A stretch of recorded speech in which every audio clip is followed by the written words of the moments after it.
issues, personnel, contracts, potential property for sale, legal issues and opinions regarding any items on the town open session agenda, litigation updates, and Oprah. And with that, we'll begin our meeting. Start with a presentations. I'm going to come down there. Ms. Manager, you'll come with me. Thank you.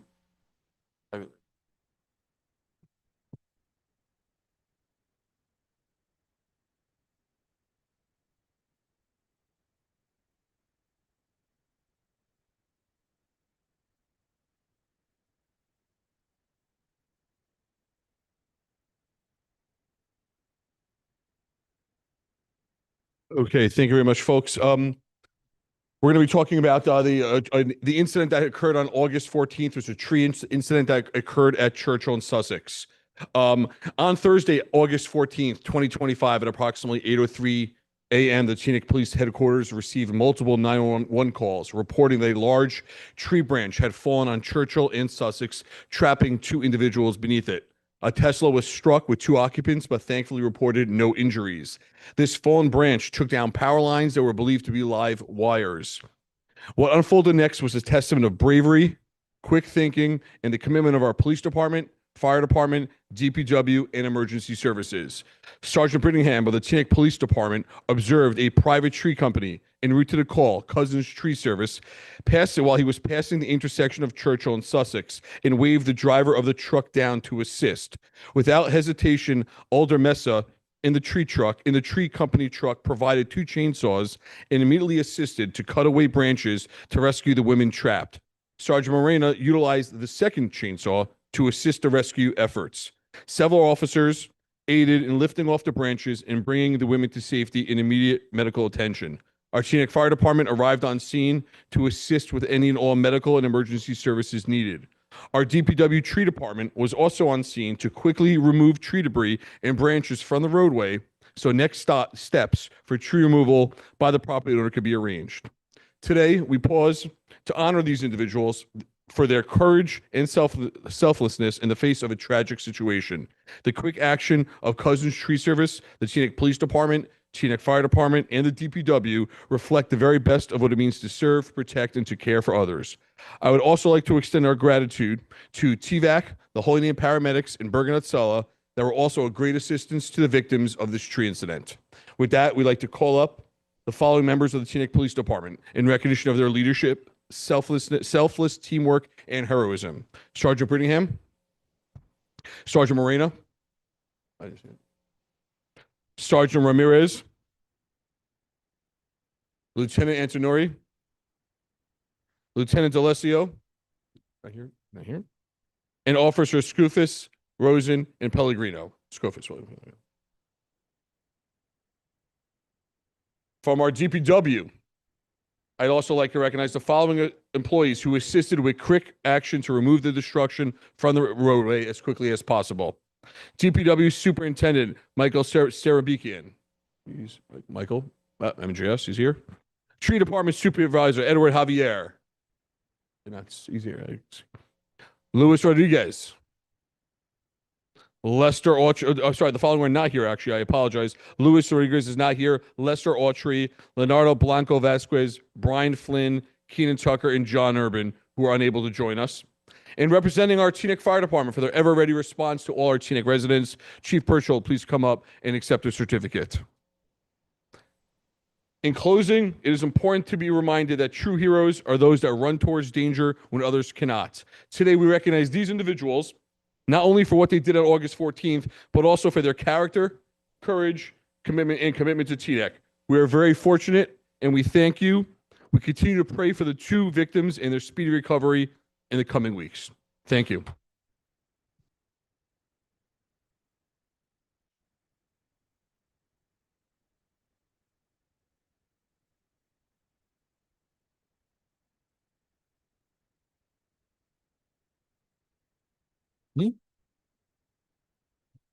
Okay. Council, Deputy Mayor Katz. Yeah. I just want to echo what you said, Mayor. Honestly, you guys are amazing 365 days a year. We give you certificates every council meeting. We should be. That's the truth. But I certainly, this incident was certainly very memorable, and I got a lot of phone calls and text messages about this. So thank you very much for everything you did and for your quick actions, and we really appreciate you all the time. Thank you. Yeah, this is what TNEC is all about. I mean, you represent what is at the heart of TNEC, and that's being there when we need when we need help from one another, and getting creative, flying down help. And I'm just so proud of how quickly you all reacted, and you really saved lives that day. And so, thank you for your continued commitment to the work, and to the people of TNEC. Every day you wake up, you never know what the world is going to bring you and what is going to happen to you. And we run down that same street 4 times a week and we wave to a lot of you, and you just never know. And you never know who's going to be around to help you when something like this happens. And these two ladies were so lucky that all of you were around. I know some of you left from headquarters and ran right over there. We're grateful to have you here. They were so lucky to have you there, and it's so nice for us to know that you're around. So thank you for everything you do always. Yeah, I just want to echo the same sentiment. Thank you so much for your bravery and courage in the midst of a really bad situation. I know many of us are attracted to Teaneck by the beautiful trees that we have that line, our streets and our homes. So it's really nice to know that we have such a great emergency services available to our residents. Thank you. So at my day job, I get to work with a lot of different police departments, fire departments, and DPW. And whenever I'm dealing with these different organizations, I always tell them that TNEC has the best police, fire, and DPW across the state. And then they argue with me over that. But what you guys did last week is proof positive of how incredible you are. We can't thank you enough for what you did. We can't thank you enough for what you do every single day, in and out. So we're grateful. We're appreciative. Thank you for what you do. So I also just want to thank you for your extraordinary response. All the officers, fire, DPW, and TVAC, I don't think was mentioned or here, but I want to thank them as well. Everyone saved lives, and you guys freed 2 women, and we really pray for their swift recovery. And we're really, really grateful to you. And I just want to echo what Deputy Mayor Belcher said. We all love our trees, and we all carry a responsibility to care for them, whether they're township trees, private trees. And we just need to figure out as a community to make sure that they're all responsibly maintained together. So that way this never happens again. But thank you so much, everybody. Thank you very much. Yes, also in mentioning, and we mentioned TVAC responded, also thanking our deputy manager, Anthony Verley. He also left from here to pick up an ambulance and head out there as a life member, president, and active member of TVAC. So also thank you to all the police officers in the room, the family in the room, our former police chief, Bobby Wilson, in the room as well. To everyone that's watching at home, this is what it's all about, and we are hiring. So if you want to get involved, we need people. So please look us up. TNEC Police, Fire, DPW, TVAC, we're all looking for great help. So thank you very much, guys. Hopefully the next time we continue to celebrate the good that you guys do. This had a good outcome, and only through all your hard, you listen to the radio, jumping on it. Thank you very much, guys. Thank you.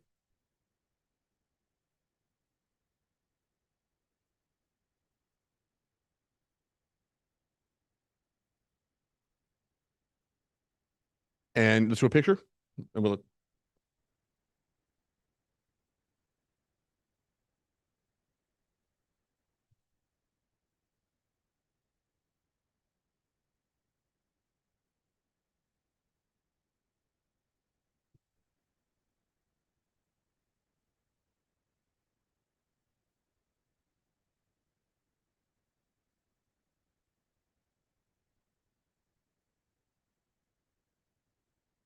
Here's that awkward moment where you guys don't worry about.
Clerk, you ready for the next?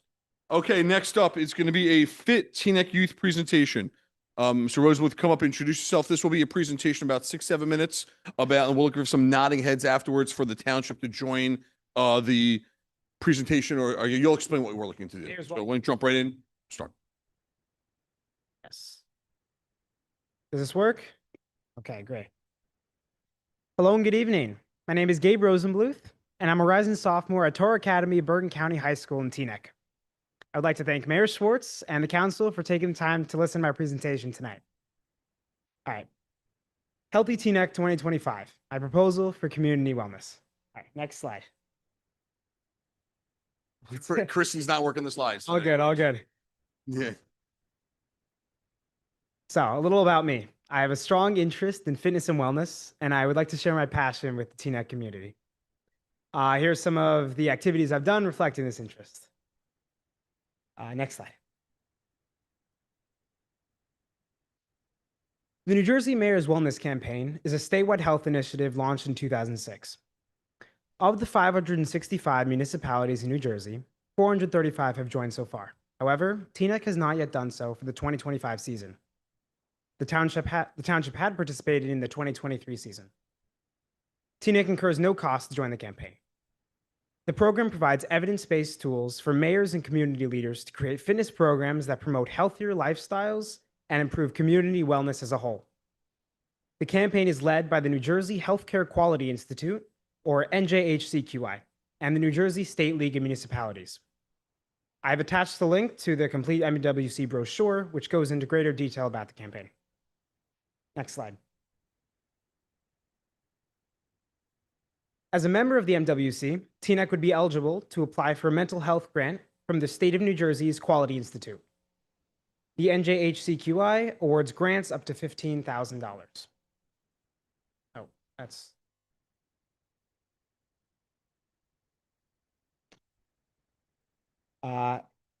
Next slide. That's okay. Here's an overview of the timeline and steps involved for the program as outlined by the MWC. In September and October, the mayors involved will sign the MWC pledge, committing themselves to the program, and they will all nominate local MWC champions of health. In November, Healthy Town applications open, and there is an MWC panel conference held at the League of Municipalities Conference Center. In December, the MWC holds a webinar that helps designated healthy towns with technical assistance for the application process. In January, the MWC will hold an incentive drawing to provide funding for innovative wellness initiatives. These wellness initiatives can encompass various areas, including mental health, social health, physical health, team programs, volunteer events, and community assessments. During March and April, awards are distributed to recognized healthy towns for implementing strong, accessible, evidence-based wellness programs. All right, next slide. Here are some participation benefits for joining the MWC. The MWC provides updated tools and approaches to promote healthy, active living for citizens. It helps connect the town to local partners and volunteer networks. The MWC will also provide information on additional program funding and grants. On top of that, the campaign offers in-person workshops and online webinars. Another benefit is, of course, the opportunity to be named a healthy town. Lastly, if Teaneck were to participate in the Sustainable Jersey program, which is run by a nonprofit organization that provides tools, training, and financial incentives for communities to pursue sustainability programs, the town could get up to 25 Sustainable Jersey points for joining the campaign. More details about Sustainable Jersey can be found through the link. All right, next slide. Tap Into published a press release about Bloomfield, which recently joined the MWC in June. This article lists some of the health initiatives they took. Next slide. Some examples of initiatives that other towns have taken and then submitted to receive the designation as a healthy town are yoga in the park, various free health clinics, including vaccinations, hearing screening, and blood pressure screenings, 1-mile walks, 5K runs, health department open houses, cancer awareness and prevention events, and Heart Smart. I am aware that Teaneck and Holy Name Hospital already host numerous health and wellness events, including some of the ones I listed above. These can certainly be used in the application to designate Teaneck as a healthy town. Next slide. TNEC is an opportunity now to build a stronger, healthier future for all its citizens by participating in the Mayor's Wellness Campaign. I want to help make that happen, and I'm ready to get started if you give me the chance. Here's my contact information with my email and cell phone number. Thank you again so much for your time and attention. I'm happy to answer any questions. Thank you very much. What I'll do is I'll bring up a new business for nodding heads to sign up. I don't think we Wait, need more. Mr. Mayor, I just wanted to, I was just checking with the manager. So I actually went to the presentation for this last year and it was phenomenal. I think Jackie can maybe fill in because I know there was a matching piece that I think that a lot of towns in Bergen County are doing this. It's an amazing program.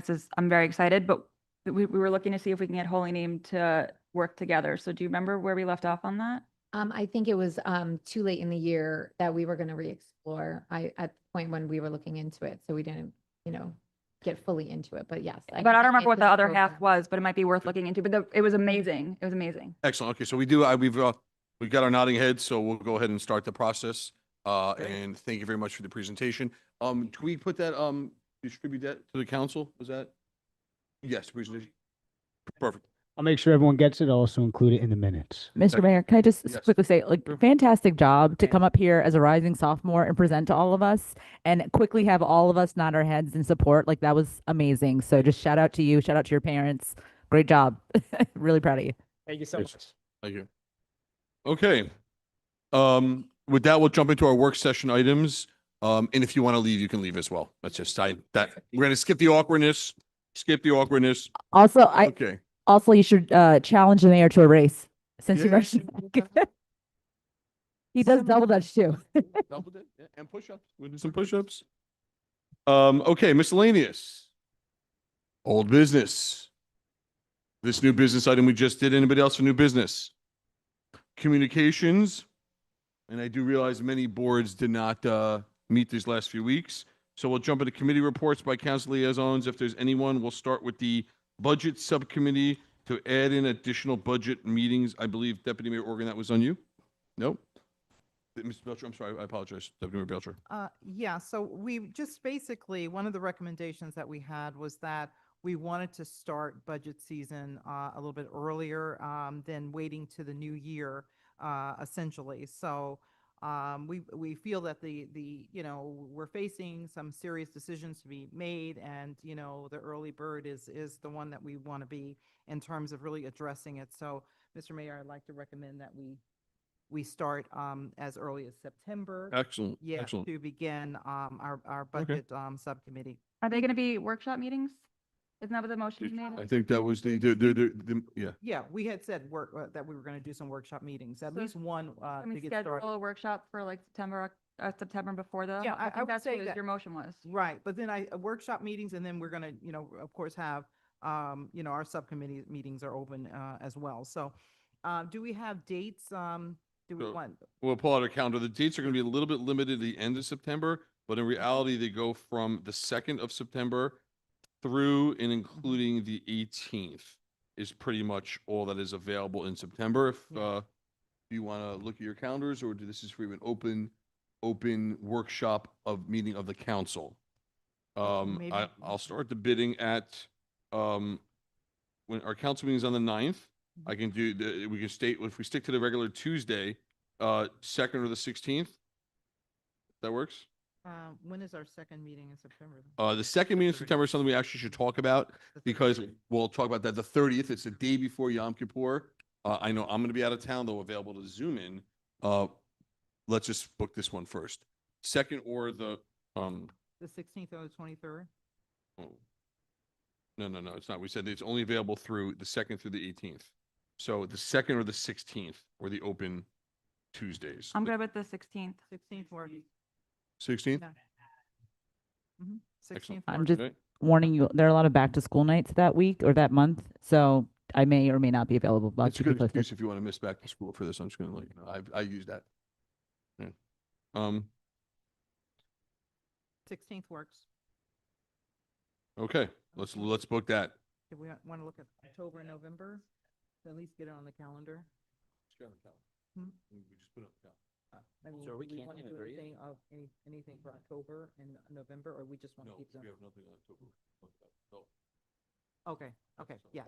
Okay, all right. Mr. then good. Mayor, are we Coming up in a canceling, are we canceling the 30th? So let's, while we're on the same subject, let's talk about the 30th. The 30th, I'm not sure, I didn't do this calendar. I can't make it. You can't make the 30th. Deputy Mayor Katz, are you available? It's on the 30th? Or take a look at your calendar, September 30th. You'll be out of the country and I know I'll be out of the country. I'm available, but if you I'm guys have available. postponed, You're ready? postpone. Councilwoman Goldberg? Is it Sukkot? I think I'll be out for Sukkot, but if it's Yom Kippur, I'll be here. We're discussing, I think I'll be here. Postponing the 30th. we're discussing the September 30th meeting. I'm not sure that at least 3 of us are not available, but it looks like everyone might else have- is. So we'll circle back in the next few weeks on that. For September 16th, what I can do is add that meeting via resolution on our 9th meeting. Excellent. And that's enough Cool. time? Yeah, that's more than. Okay. And I'm sorry if I can ask you one last question. Are we still publishing or the publishing law ended? Say it again? Did the publishing law end? The newspaper publishing law, did it end yet? So the legislator is mandating starting sometime in 2026, which we're already ahead of, that we will not be publishing full legal ads in the paper. We will need to publish a notice in the paper once a month directing the public where they can find it on our website. That is a pure waste of money, but okay, thank you. Yeah, still homework from the papers, but yeah, Yes, still a yes. step in the right direction. Yeah, Homework. and we're already on top of that. We're Okay, I moving just wanna- forward on that. Okay.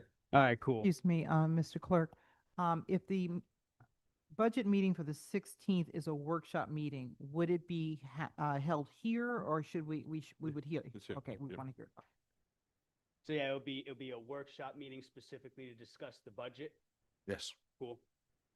Okay, on to street naming subcommittee and nominations for same. Deputy Mayor Organ, do you want to give the recap of the subcommittee meeting we had? I'm so sorry. Yes. Do you have a preference of a start time Okay, for the 16th? let's do 7, 8? let's do an 8 PM, yes. Does that gives 8 everyone PM, enough guys? 8 time? PM? 8 PM, 8 PM. 8 p.m. In case, yeah, 8 PM. Cool, you got it. We can maybe also have the option to do a close beforehand if something comes up on the 9th. Okay. We'll keep that to the 8th. Okay, Deputy Mayor Organ? We had a very short, very small subcommittee meeting for street naming. We are looking to put some criteria into play. Up until now, we've had people reach out to us with suggestions for people to name streets after, or it may have been an event that had happened that we thought, council thought would be a good reason to name a street a certain way or for someone. We decided we'd like to get criteria down for starting in January, and we're looking to name 2, not more than 3 streets a year, depending on what's going on. We would like to open up nominations in the same way they do with the Maddie Feldman Award or a Hometown Hero Award, so that everybody knows that this is an option. I think most people in town don't know that naming streets after someone is an option for them. We tend to get the same people over and over again referring people to us to name streets after. So this year, we had one street that we named that was a holdover from years past. We haven't nominated anybody to name a street after, and up until now, we've had 3 people reach out to us with 3 names to name streets. One of them was for Sarah Jessica Parker. It's all in the packet from Jeremy Lentz, but that was to have her here around the time of the Teaneck Film Festival, and she will not be here, so he'd like us to put that on a shelf for now. So we do have 2 other people who have reached out, Daryl Green for Robert Elmo Wright, and for Rabbi Feldman, Benjamin Kelson, the street in front of the Teaneck Jewish Center. My personal preference is 1 every 6 months. I think it takes away from it if we do more than that. And since we're in the latter part of the year, I would be happy with 1, but I leave it to everyone else here to comment if they want anything at all or someone else. I'm okay with both of them. I said I'm good with both of them. I'm good with both. I'm good with both. I'm good with both. Good? I'm fine with both as well, but I do think Deputy Mayor Organ does have a point about not wanting to do too many every year. Right, so I think this is, Yeah. takes care of this year, and then we move Yeah. forward that to a year, and like we said in the meetings. Okay, thank you very much, Ms. Organ. Can we Deputy get Mayor. resolutions for the Yeah. next meeting? Doug? You got- Oh, yes, Yeah, absolutely. okay. I was just making a note. Thank I'll you. Connect with you about some details on it. Perfect. Okay, cool. Okay, other reports, Mayor Pagan. Thank you, Mr. Mayor. The Shade Tree Advisory Board met recently, and it was noted that this board is celebrating its 30th anniversary in September. So we were thinking maybe we can give them a proclamation or a certificate of appreciation, and maybe even a special shout out at Teaneck Day, which is also happening in September. But also, members of this board expressed concern about talk they are hearing about possible future development in Shepherd's Woods, which is in Argonne Park on the border of Englewood. And so the Shade Tree Advisory Board is asking if a report can be prepared on how many trees might be taken down if there is any future development in Shepherd Woods, because they would like to be kept in the loop on about how the trees in the wetlands will be affected there by any possible development, if it is to ever happen. Thank you. I think we have some stuff that we're going to bring up later about the Shade Tree Advisory Board and some, we'll do it right now. Actually, if you don't want, we do it right now. Wait, since can I ask we're- a- Is it about Shade Tree? Because we're going to Yeah. discuss Shade Tree. I have a Okay. really, I don't think it's related. At Teaneck Day, one of the shade tree women, I don't remember who it was, there was a high school kid, a Teaneck Yeah. high school kid, the one that did the trees for Dean in the pots. Was, he wants to join Shade Tree, but there's no youth member. So they were asking if we can do that. I don't know what it's been in the past. I don't think it's very common that teenagers want to join Shade Tree, so I think it's a good thing. But I said I would ask. Okay. Something to That's the explore. personnel committee. You want to answer? You want to opine on that, or is that a lawyer's Um, legal issue? I wonder if there's an opportunity to like join the youth advisory board and be like a liaison That's what to I was thinking. Shade too. Tree. That Yeah, might there's work. He was But thinking that too, but he wanted to, 'Cause- again, this was a specific request. I don't have a preference. I just said I would ask. And also, just to note, the Shade Tree Advisory Board members all know this young man, and they're all okay with it. Yeah, I know that the youth advisory board is set up for youth members. I don't know if there's any specific criteria, like, you know, in terms of how it's run. I don't know, maybe that's a Scott question. There's no legal barrier to doing any of this. And then So- in terms of like As the a meeting member, but times, he's- yeah. I don't know, this was the ask, as I said, I'm not the lead, I just said I would ask, that's it. I thought it was, I don't know how many teenagers. Can we explore it? Yeah, Look into it just to see how we can possibly make it happen, if so. yeah. Not a problem. And then just two questions for Shade Tree, if you could relay them. We had a lot of questions after the private tree fell, the branches fell last week. People are asking questions. How do you know if a tree is diseased, if it's dead?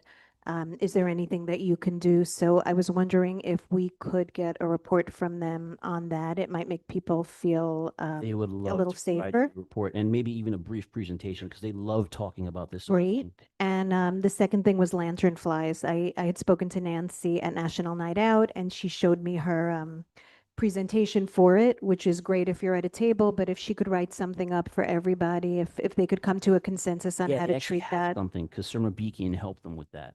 So Okay. they're ready to rock and So roll. if I they can want to relay plan that. at to the them. next meeting or two on both, Okay. and everything, or than this. So thank you, or- Al. We'll reach out to them. And then just a question, I guess, for the manager. If people are looking to have their trees checked by a private company, is there something that we can do to help? Is there someone we can contact or partner with, or is that something we shouldn't do? Or is there something we can explore? I always err on the side of caution when we are giving private advice for different companies and things like that on private property. So my recommendation would be if Scott could chime in and let us know what our parameters are. Because if we are recommending any kind of company, I think it should be, if it's a list of companies, if it's approved to do that and not making the township liable. I know we have a lot of township trees that we do tend to from the DPW side, but as we all know, homeowners are responsible to, on an annual basis, check their trees, have them looked at. And I think Deputy Mayor Organ had mentioned to me, a lot of these companies do free estimates. So if it is okay for us to give a list of these, I would like legal advice, because I would like to make sure that the township does remain out of any kind of liability. Sure, yeah, and that's definitely something that we can do. We obviously need to make sure that the companies are, insured and bonded and all that, and there are some disclaimers we'll need to put on the website to make, that, to make sure that the township can be held liable for it. But yeah, that's something we can definitely do. Okay, thank you. Any other I have- reports? I have Oh, two. yes, I apologize. Sorry. Yes. Okay, so, first, pedestrian safety task force met. So Doug, I finished writing this, so I'm going to send it to you after. So first, I just wanted to give some feedback. So on the 28th, we had the Easy Ride with police at the pedestrian community engagement event at the Rhoda Center. So residents came and they spoke directly to the police and Easy Ride about their concerns from speeding to lighting, sidewalks, and pedestrian safety around school. And we got very meaningful feedback. And it was so strong that the Deputy Attorney General for New Jersey Division of Highway chimed in. And he just sent a good email to Easy Ride that she forwarded to us. And I just thought it was great because says a lot about our residents. So he said, I watched Wednesday's meeting via town hall. You did a magnificent job. Wow, there's some really good citizens that showed up. The way you and your team set this up can be a model for all similar events going forward. The information and suggestions were clear and to the point, and it was evidence that the folks who showed up appreciated their time to address the team. It also shows that the residents of Teaneck realize and appreciate that the work that is being done to make them safe. Great job, and keep up the good work. So that I just thought was good for residents, and we should all be proud of that. But then also going forward, so the Plaza demonstration project is coming up with Easy Ride and Bergen County. They're going to launch a temporary curb extension in the Plaza on Sunday, September 28th at 10 a.m. Ayers Court and Queen Anne Road and Palisade, and residents are encouraged to join and help paint the curb extensions. So it'll be like a community effort as well. And they will remain for about 4 weeks to 8 weeks. And during that time, the traffic flow and pedestrian safety is going to be studied. With feedback, the police officers will be present as well. Also, they did a speed study on Queen Anne Road in June and July, and they did an alternation between stealth mode and visible mode so that they were really able to capture the traffic behavior. And one of the police noted that, and this was really important, that a lot of the drivers, it was one of the busiest roads. I think he said 6,000 drivers drive down Queen Anne Road. There was not enough volume to put in some of the requests, but he wanted them to make sure that it was enough to notice that why they say that they're feeling unsafe, which raised concerns that residents do sometimes feel dismissed when studies say there's no issue, even though their experience is telling them otherwise. So we were asked to encourage residents to call the traffic bureau directly so the officers can walk them through the speed study data, explain what the numbers mean and their limitations, and have a dialogue. Also, there's going to be a senior pedestrian safety program at the Rhoda Center in October, an evening community webinar on pedestrian safety in December, and then Easy Ride is looking in February to have another in-person pedestrian safety town hall. Can I jump right into PPRB real quick? PPRB? If that's your next committee report, yes. Yeah, really quick. So on the 29th, actually, myself, the manager, engineering, recreation, and the 2 PPRB chairs met so that we could discuss the design phase of the Votee Park inclusive playground renovation. The discussion focused on making sure that PPRB gets structured feedback so it's meaningful, but also actionable for the engineers and the Jake's Law grant requirements. So the PPRB is going to gather the survey responses. They're going to go to the park. We discussed the QR code. They're going to focus on equipment, layout, and accessibility features. The manager actually just sent a survey that engineering and recreation put together yesterday. So they're going to get to work on that. Like I said, so there's going to be QR codes with the survey. There'll be visuals tied to it so that residents can see examples of what they're saying. And I think it was recreation that mentioned the idea of having a plexiglass protected posters on the easels in the shade in the back of the park. I just want to also thank Farah because this was really her idea. And I think it was a great idea to, we don't have to pay an engineer. We have the volunteers to do it. So they're working together on the survey, and PPRA is going to do the community feedback. That's it. Thank you very much. I do have a new business item I skipped, but we'll go back to the after committees. Anybody else on committee reports? Nope. You good? Committee, we're good. Okay. Mr. Clerk, sorry. In terms of the walk-on resolution for our expired judge term, is that new business or is that later on in the meeting? Whenever you see fit, Mayor. We can We can address definitely it. do it later. Can we do it later on in the meeting? Yeah, whenever, if you want to add that to the consent agenda, let's just do it before, public hearing of ordinances. So you We could can't do that down. So I have to do it now? It would need to be before the consent agenda, yeah. Before If the you cons- want to add it to the I consent. do want to add agenda. to consent agenda. Can we do Cool. that later and continue because it's already 9 o'clock and could it be done after good and welfare? It should be done. Should be done before now, good okay. welfare. Sorry, So misheard I'll you. jump in new business. Okay, so council, there is, and if you maybe I sorry to put you on the spot.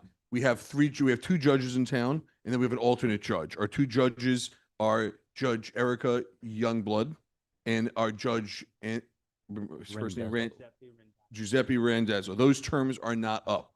Our third judge term is up. We've been extending it over the last few months because we had interviews and then there was a few of us that were traveling and sorry we missed the past meetings. Tonight, we do want to fill that term. There were 3 interviews that we had. We had the current alternate judge sorry. Giuseppe. No, that's not. Rendon. Miss Youngblood and Mr. Rendez are already judges. Seth Dombeck, Sorry, yeah. our chairman of our Board of Adjustment, Jan Meyer, and then we had a third interview, and I do apologize, I forgot her name. Yep. So what I'd like to, and as mentioned, we were going to do this in this August meeting, so I'm going to make the nomination. Is that later or now that I make the nomination? I'm going to make the nomination for our chair or to Jan Meyer to be the alternate third judge. I'll second. Is there, now we do discussion on this? Or this is go on to the consent? This is consent agenda and there'll be a vote later? Yeah. So it's a vote to add this. Agenda. So there's a vote to add this to consent agenda. Please call the roll. This is for. The alternate judge. Yep. Meyer for alternate judge, first from Mayor Schwartz, second from Councilwoman Goldberg. We'll go down the roll here. This is to add to the consent agenda. Councilwoman Goldberg, Yes. Councilman Pagan, Yes. Councilwoman G.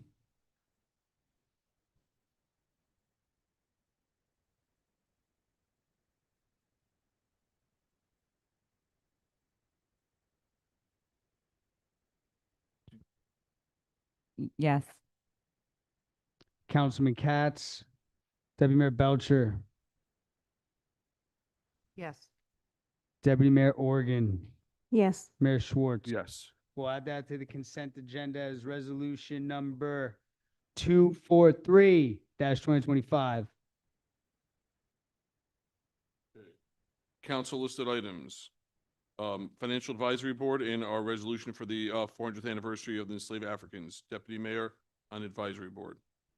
So I understand that this year's budget was a shock to everyone and to us. And I understand there's a need from council to take some action, whether it's a workshop meeting or earlier budget meetings. I'm not sure that that's going to provide the result that we're looking for. I think we can look at the same numbers as the same people over and over again, and they're not going to change. And so what I'd like to see, in the past, I know we had an official financial advisory board who looked at the budget. I'm not sure that that's something that we need right now, but I would be interested in advertising and asking for anybody in the township who's got a background in finance who might be interested in reviewing last year's budget with us to see if there's anywhere where they think we may have made some mistakes or we could have done something differently. And if that works out, I would love to use that or those people as a tool going forward each year. It's always nice to have somebody check you. We trust our professionals and we do our due diligence, but I think it would be nice. We have a lot of talent in town, and I would love to hear from people if there's something that they think could be different. I think when we have a workshop meeting, we have lots of people come out, and everybody has an idea, but they're usually not people that have taken the budget and looked through it line by line. And I would be looking for people who would be willing to do that. And I was wondering if everybody would be okay with that. And I spoke to the CFO. He's happy to share the information, and maybe we'll get some good feedback. Maybe we won't, and we did everything exactly right, but it might be nice to just see if there's some alternative or something we could do better. I have a question. Why did the advisory board in the past go away? I have no idea. 8 Ellie? years of zero. Hey, thanks It for your says we have a- financial advice, but I took care of It's it. the only one on there. I just want to know why it dissolved. When did it dissolve?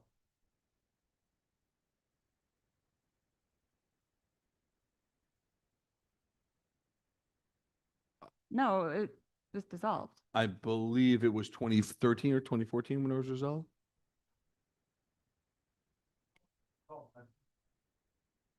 Oh, 06. So I'm gonna disagree that I think that first of all, we got told the past 2 years that the budget would be this. But I think that there's process improvement opportunities where we can help our department heads, our CFO, our manager, ourselves, our constituents. And that really means, looking to software upgrades and process improvement to really, because if you look through the budget, and I have gone line by line for about 10 years worth, there's things hitting the wrong GLs. And I think this was inherited from like the 90s it really is old. And I think it's just how it is. And I think that until we get those numbers reconciled, first of all, we can make their lives easier. We can make the CFO's life infinitely easier. We can take a week off the manager's plate with the budget book by automating it online with software, and we can really see what's in there. But from everything that I hear, I think if you just look at the bottom line, so to speak, people are going to want to make cuts. And I think that's a huge disservice to our employees and our residents, because I don't know that there's much bloat per se, but I do know that things aren't hitting the right places for decades now. And I think that, we can go into automation and help our CFO, with that. And I think my ask would be that we do a task force with Councilman Katz, Mayor Schwartz, myself, the manager, and the CFO to explore that as an option, because we really do need to provide the tools to help make it better. It's not just cuts. It's not just right, wrong. There's a lot of decisions to make, but we have to be able to give the tools to do that. And I think that we owe that to our residents and our employees and ourselves. So I think that's a good idea. We could talk about it, but I don't see there's a reason why not to go with both. I mean, I actually thought there were many people in the audience and I thought you in the past before you were elected that wanted to see the Financial Advisory Board brought back. I don't know. So I think haven't I'm heard gonna that at all. second that, to be honest with So then do both. You can do both. I So don't agree with let's that, go- but I- I my think that we should suggestion do the task force. you. Is let's go to the advisory board and let's talk offline about a task force. That's just my thought for now. Or at the workshop meeting, discuss that. Just in my humble opinion, the more eyes on the budget, the better, Yep. whether it's in government or out of government, whether it's residents or non-residents. What are they actually gonna do though? I guess, what is the role? Are they going through, what are they looking at? Yeah, I think I agree with Councilman Pagan that I think that we have talent within our township that could provide some really good, subject matter experts that can help us. And why not reach out for that? I don't see it as one or the other, but why not both? My concern is that they're gonna recommend cuts that aren't necessarily there. But we wouldn't listen to that. None of us want cuts. I don't understand. We asked for help over and over again during budget season from you, and we could get no response. We could get nothing but a no vote. So we're actually all trying to Actually, I be. did have recommendations. I'm speaking now. Okay, well, I had Thank you. recommendations, plenty Fabulous. of them. Finish, please. We're trying to be creative in any way we can, and I don't think that one should be at the exclusion of another. If you have an idea, we've been asking you for your ideas for months now. Please feel free to bring them forward. This is just a way to utilize people who may be able to contribute. It doesn't mean that any of us are interested in cutting services, and to spread that around would be false. I think that the budget is an entire township conversation, and there's participatory budget processes that are happening all over the country. And it's great where residents can, like, there was one, I forget, it was New Hampshire, I think it was, where they took $1,000 monopoly money and said, okay, here's all the unfunded mandates that we have to do. Here's what's left, and here's what you get. But there's some real decisions that we have to make. That's a policy, whether it's long-term planning for our debt. But I think we owe it to our residents, ourselves, and our staff to really look into upgrades to our financial systems, to a cloud-based system, so that we can make their lives easier and get the data that this board would need, but it's backwards. I'm not quite sure what one thing has to do with the other, but if we could see if we've got enough nodding heads to move forward with this, I would love the Right. town They're to. both, I think they're excellent ideas. Let's do both. Why do we have to exclude ourselves? Let's do this Financial Advisory Board that people we're asking for years. Let's talk offline against about going to the cloud-based budgeting. And then we have a workshop, which we scheduled for the 16th. That's a win for everybody. So Why it's a private conversation, we can have it right here. I don't know what a task force is. I don't know anything about AI. Haven't spoken to the clerk. I'm not sure what AI budgeting is. It's also not on our agenda. So we're going to talk what's on our agenda and discuss offline. If you're asking to put me on a task force, the answer is I don't want to be on a task force without further discussing it. Give an example. I'm Some- going some- to there's give you other an people- example of You're why this is gonna not going to answer me work. yet. There's someone else who's going to speak first. Go ahead. Go ahead.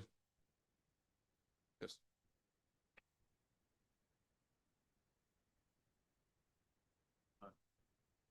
I think both of you have a good idea. The only part of the idea I don't like is having LEY Cats on the task force. So I hopefully and I thank think that your thank you for experience is that. important. I'm not, it's overrated. I will tell you that I do think that if you're going to do a community task force of reaching out, and we have amazing talent in this town, and Councilman Deputy Mayor Organ is 100% right. I do think you need some liaison from the council to work with them. So having a task force could be very helpful. And it goes to Mayor Pagan's comment of having more eyes on it. So that could be helpful as well. So I would suggest you do some type of hybrid, like I said, minus LEY Cats. And then you get everything you wanted on this one. I think this is a real process change that we have to look at. I mean, the fact that when I got on, one of my first asks for the CFO was, can I get the bills list in Excel? And it was a standing ask. And then at some point I had asked for previous bills lists in Excel, and he had to call Edmunds, and it was a very complicated thing because we weren't set up to do it. Wait, maybe that's what the fact that we can't even get the data exported into Excel very easily. I'm looking to give our clerk, our CFO, an upgrade to help them. I don't see why this is a bad thing, but Excellent. So let's discuss that at our workshop, and let's see if there's nodding heads to also talk about the financial advisory board. That's all we're looking for. Those are probably excellent ideas. And let's discuss that, but I'm not, we already have one person that declined the invitation. I'm not prepared to be added to a task force until I respectfully decline. And I'm not declining, but I want further conversation on it, not sitting here, not right now. So if the fact that we don't have anything in the cloud is very interesting, and you're not wrong at all. So let's keep talking through this and work it out. And that's why we actually scheduled a budget workshop on September 16th. So with that, I'm going to look for nodding heads to work with our clerk and our attorney and manager on forming a financial advisory board, that process could be reported back at the budget meeting. Does that work for you? Does that work? Do I have nodding heads for that? Excellent. Are you okay without a formal financial advisory board for the town to start advertising to see if anybody's interested in working on something like this now? I'm happy to be the liaison to it. I don't think. Why don't we invite them to the meeting on the 16th? That was Deputy. No, I think this is something different. This is just to see if anybody's got an interest. We don't have to make it as complicated as anything else. We could just see, maybe nobody wants to. Maybe there's nobody, but we don't need to rewrite the code right now. Can I also suggest we just interviewed a slew of candidates for open roles. Maybe we inform them that we're looking to build a new board and see if they might be interested as well, if they have the skill set. I think whoever is doing this, it's important to know that New Jersey budgeting law doesn't follow GAAP, which is very complicated took me a while to understand that too. So it's not just something, whatever. And like I said, my biggest fear, and I hear this all the time, is people are going to make cuts. And I don't think that that's just. Great. Okay. We're good. I'm a no on this, but Okay. So we're good. We clarify this. It was a request that we're going to discuss at the budget workshop, the cloud software, the AI. We're going to have the clerk here, the CFO as well. In the discussion of adding a financial advisory board, we're going to coordinate to please work on that over the next week or two. No, I'll just move if we could advertise out to the community, seeing if anybody would be interested in working on some kind of financial review board right now. Excellent. And I would just add, if we could email all the candidates who in the last 2 years applied to advisory board roles to see if anyone would be interested and have the financial background to potentially participate. Is there a second? That's a good idea. Second. Okay, we'll do a roll call on that, please. So just to be clear, we're gonna add to the agenda specifically to discuss on the 16th some budget software innovations and a financial advisory board. In the meantime, I will also advertise for interest on this board. I'll set up an application for it. Yeah, just to make that a separate motion, please, Alright. just to, yep. It's an ad hoc financial advisory board, right? Correct. Now, we're not even going to call it a financial advisory board. We'll call it a financial review board. So it's not advisory. It doesn't need an ordinance. And just to reach out to the community to see if anybody would be interested at this time in working on a financial review Submit a board of resume last or year's something. budget. Yeah, and we'll see. Submit a from- resume. Okay. So there was a motion from Deputy Mayor Organ to put out a call to accept applications for a financial review board that will be ad hoc. We could put something like that out through the website. We'll set up a small application. That was a motion from Deputy Mayor. Is there a second? I'll gladly second. No, nope, sorry. Second. Councilman Jewell, second that. Oh, good. from Going G. down the roll with a second from Councilwoman G. Councilwoman Goldberg, No. Councilman Pagan, Yes. Councilwoman G, Yes. Councilman Katz, Yep. Deputy Mayor Belcher. Yes. Deputy Mayor Organ. Yes. Mayor Schwartz. Yes. Cool. Okay, Put that call out. Deputy Mayor Belcher, if I can ask you to do the next council list item, please. The resolution. Okay. Wanna read it, or- Yeah, sure. I have it right here. Yeah. Okay, so we have a resolution that we want to put forth. It's my, yeah, it's on. It's on. Commemorating the 400th anniversary of enslaved Africans' arrival in North America. As many of you know, many of historians and in our township, New Jersey was the last northern state to abolish slavery. As a result of the ratification of the 13th Amendment in 1865. So we'd like to put forth this commemorating the 400th anniversary. Whereas August 2019 marked 400 years since the first arrival in English-occupied North America of enslaved Africans, a history that has deeply shaped our nation. And whereas the state of New Jersey played a significant role in that history, with generations of African Americans enduring slavery, while also contributing immeasurably to the growth, culture, and progress of our communities. And whereas the New Jersey Historic Commission, through its resources and initiatives such as the Amistad Commission Interactive Curriculum, the Princeton and Slavery Project, the Sankofa Collaborative, and the Stroudsburg Sauerland African American Museum, has worked to ensure that this history is not forgotten and that current and future generations are educated about the struggles and triumphs of African Americans. And whereas TNEC proudly acknowledges the importance of confronting this history, honoring the resilience of African Americans, and reaffirming our commitment to justice, equality, and inclusion for all residents.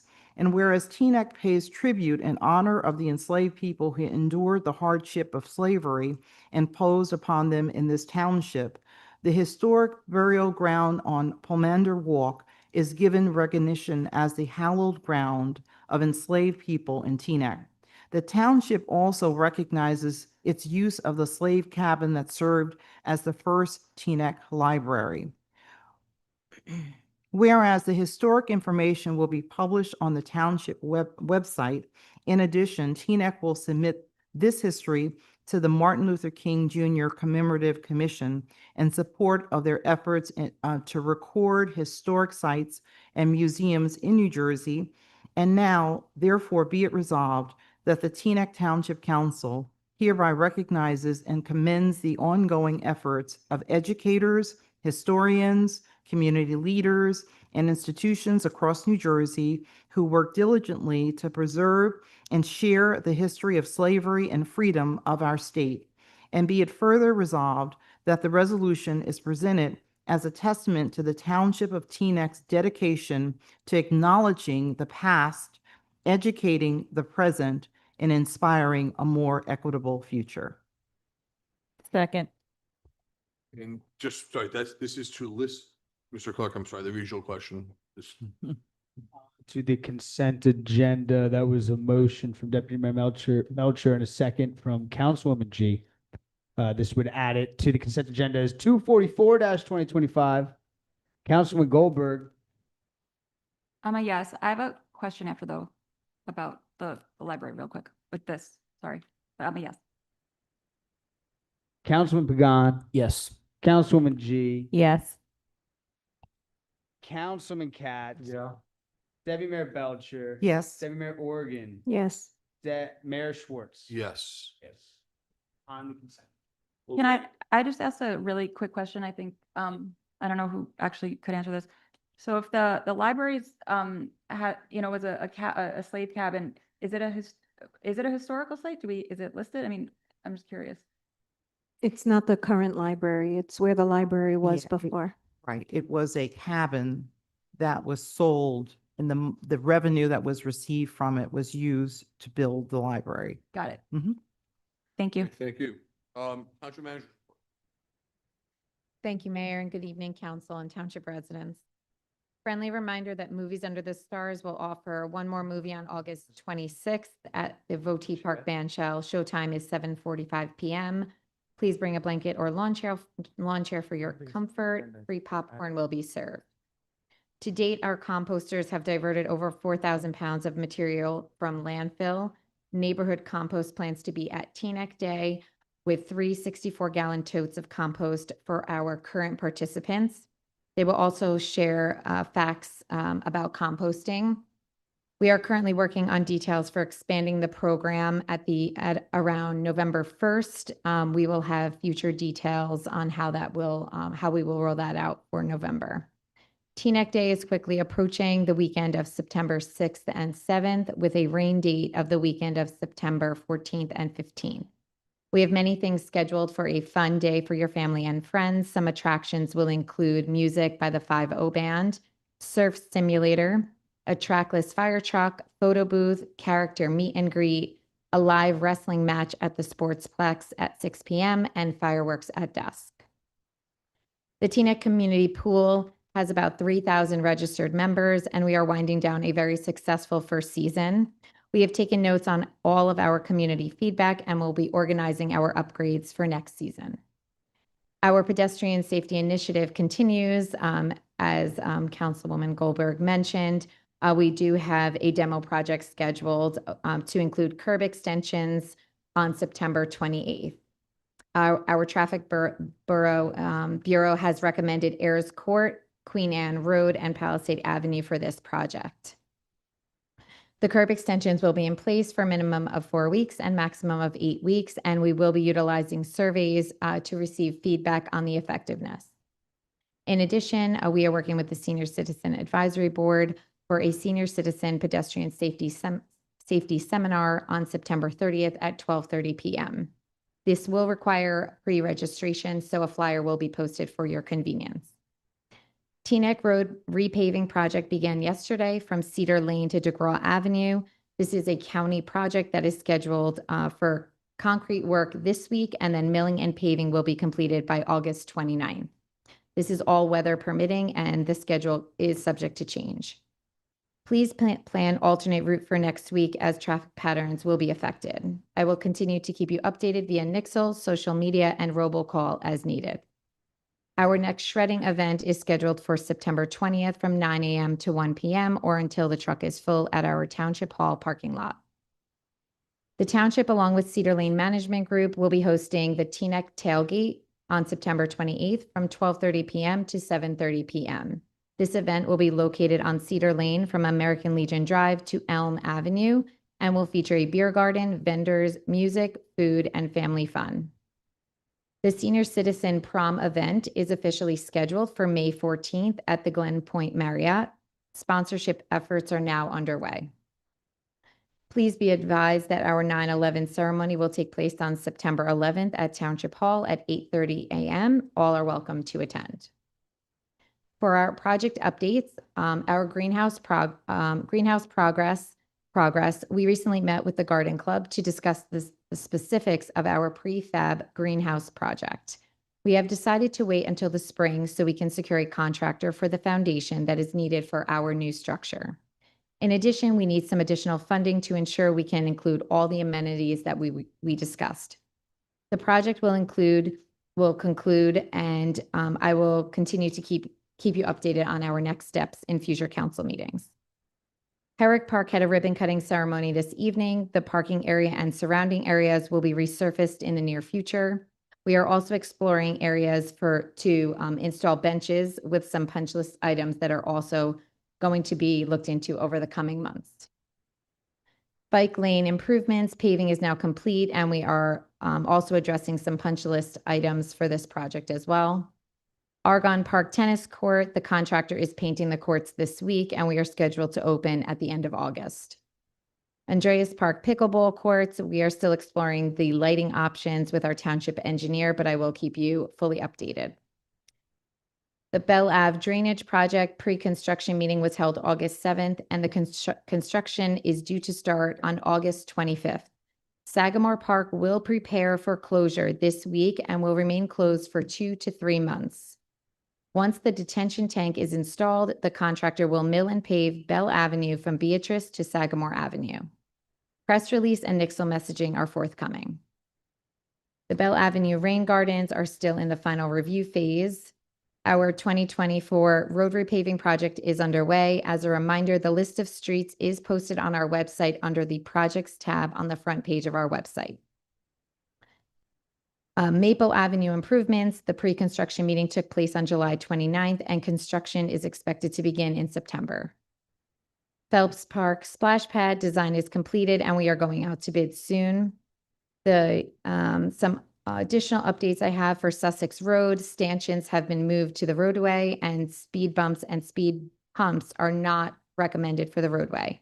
Rumble strips have been reviewed by engineering and our traffic bureau, and we will be installing those as soon as possible.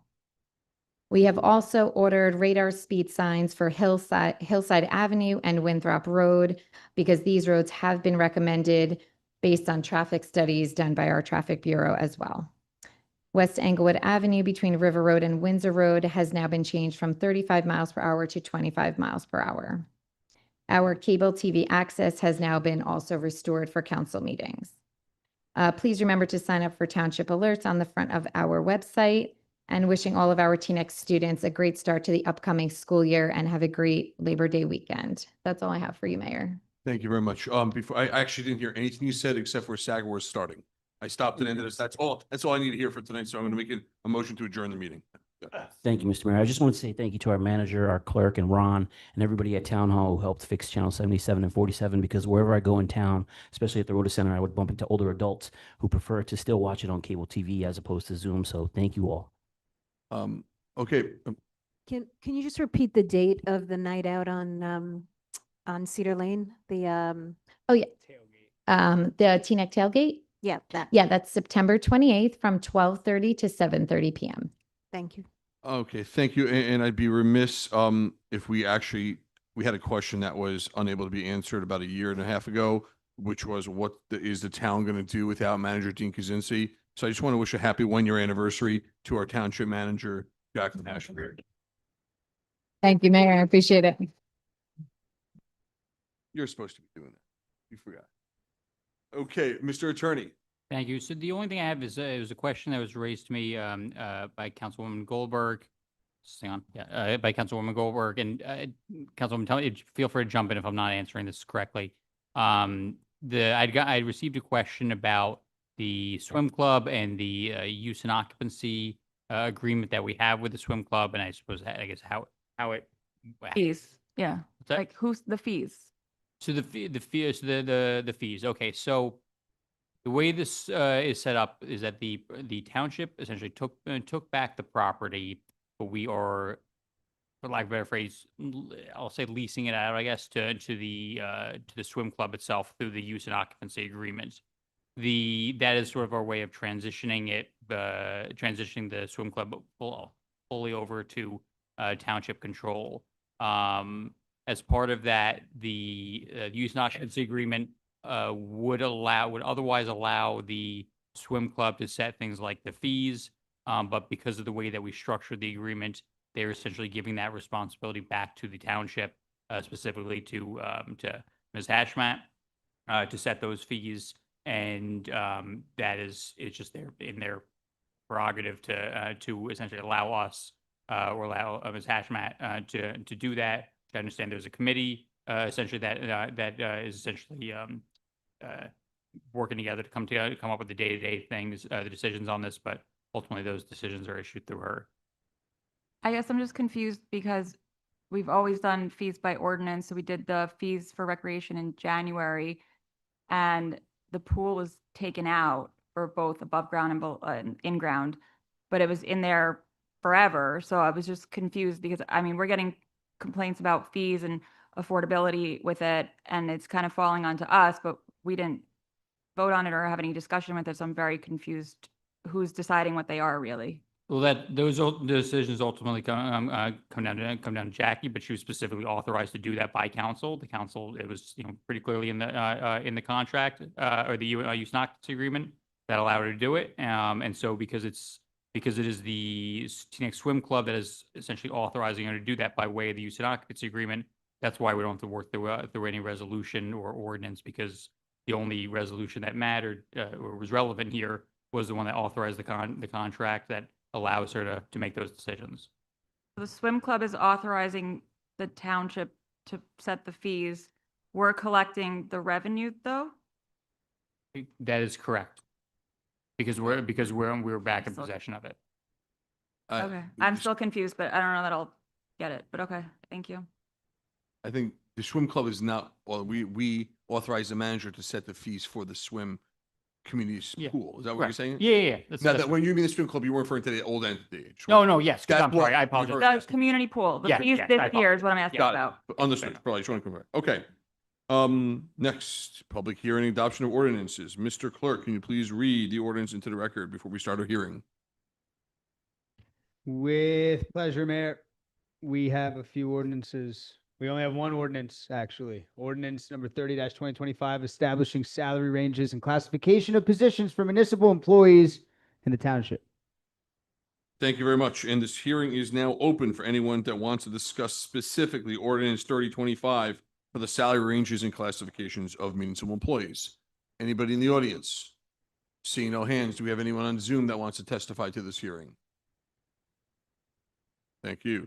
This hearing is now closed. There's no one else on council that wants to discuss it. Roll call, Mr. Clerk. Wait, Mr. Mayor, it's not for me. It's Councilman Pagan had a question earlier and I spoke to the CFO and I think it's just beneficial for the town. Is the CFO on to, Is it Mr. Pagan right there? no, this, I'm sorry. so What's the question? Mr. Pagan had a question, then so did I about the ordinance, and I think a lot of people did too about the range. And I just want people to understand that we do this every single year, is what the CFO was saying, that, we're adding in the hourly employees. But we do this every year, and I think Excellent. A people lot are of people hearing have the that. same question and spoke. Well, yeah, today. just to help to No? Yeah, Okay. Mr. Mayor, just to help clarify, so I've noticed similar ordinances on several times this year. Mhm. So the question was just to the CFO, why do we keep doing this? Because some residents have asked me, and I explained it to the residents, but I wanted to make sure that I was accurate in my explanation. So that's when I reached out to the CFO, provided And an you got your explanation. answer, right? Yep. Excellent. So with that, roll call, please. Who was the first? I'm so sorry. There was no first. I'll make the motion. Sorry. All good. Is there a second on the motion for ordinance 30 of 2025? I'll second. A lot of people want to say. Councilwoman Goldberg, Yes. Councilman Gahn, Yes. Councilman G, Yes. Councilman Katz. Yep. Deputy Mayor Belcher. Yes. Deputy Mayor Oregon. Yes. Mayor Schwartz. Yes. Adopted. Okay. Meeting open to public and good and welfare. It's on any topic you'd like. You have 3 minutes. We're first going to take everyone in the room, and then we're going to turn over to the Zoom. With that being said, Mr. Schwartz, please come up and tell us what we'd like to say. Thank you, Mr. Mayor. First, as an individual, I would like to commend the council for turning the Teaneck Swim Club into a community club. I think my wife and I have been there several times in August. We are so glad that it is now a pool open to the whole community. The people going there now truly reflect what the town looks like and have the opportunity to commiserate with each other and to talk to each other and to be together. Secondly, on behalf of One Town, One Vote, We are completely unsatisfied with the answers given to our questions that we had at the last council meeting by redevelopment attorney Ash regarding the controversy surrounding the adoption by the planning board and this body of the affordable housing element to the master plan that the state had at one point required to be done by June 30th. Just to remind the public what this controversy is, on June 16th, a over 200-page document was presented to the planning board, which included several proposed developments in town that the town had not approved and that no one in the public had had any input to, which also included 5 out of the 6 proposals only in the northeast part of town, to the planning board for approval on less than 10 days' notice, an over 200-page document.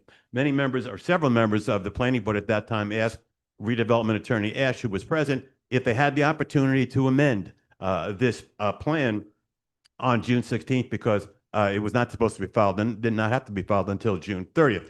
Redevelopment attorney Ash at the time said, absolutely not. This is a hard and fast date. You have to adopt this plan as it is tonight. And based on those representations, despite the fact he was asked several times whether any amendments could be made, he said, absolutely not. You have to adopt it as it is written now. He did fail to tell the members of the planning board that he had filed a motion with the court to extend the deadline from June 30th to September 30th. Failed to inform any members of the planning board at that night. The next night also, it was presented to this body, the council, with the same representations. Council members wanted to ask about whether they could amend this plan. Mr. Ash said, absolutely not. It's a hard and fast deadline. You have to accept this plan as it is without any amendments. He failed to inform the town council that he had a motion pending that had not been resolved yet to extend the deadline to September 30th.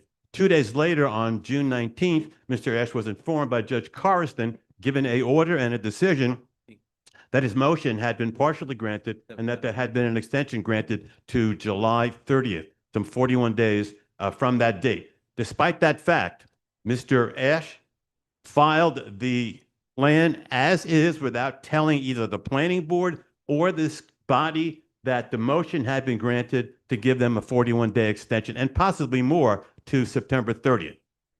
He, notwithstanding that, filed the plan anyway, and he told Judge Corriston in a letter dated June 19th that we have your order. Thank you for the extension, but we will not need it because we are filing. Thank you, Mr. Now, let me just give you one more minute. Not Mr. Mayor. one more minute. It's not, find the Well, period. Find the okay. period now. Mr. Ash has taken the position that he did not know about the granting of the order when he filed the plan. This is contradicted exactly by his Thank own you, June Mr. 20th, Schwartz. 19th letter. I'm going to Thank you. give it. Please give it to him. Thank you. Thank you. Anyone else in the public like to speak? Sir? Ma'am?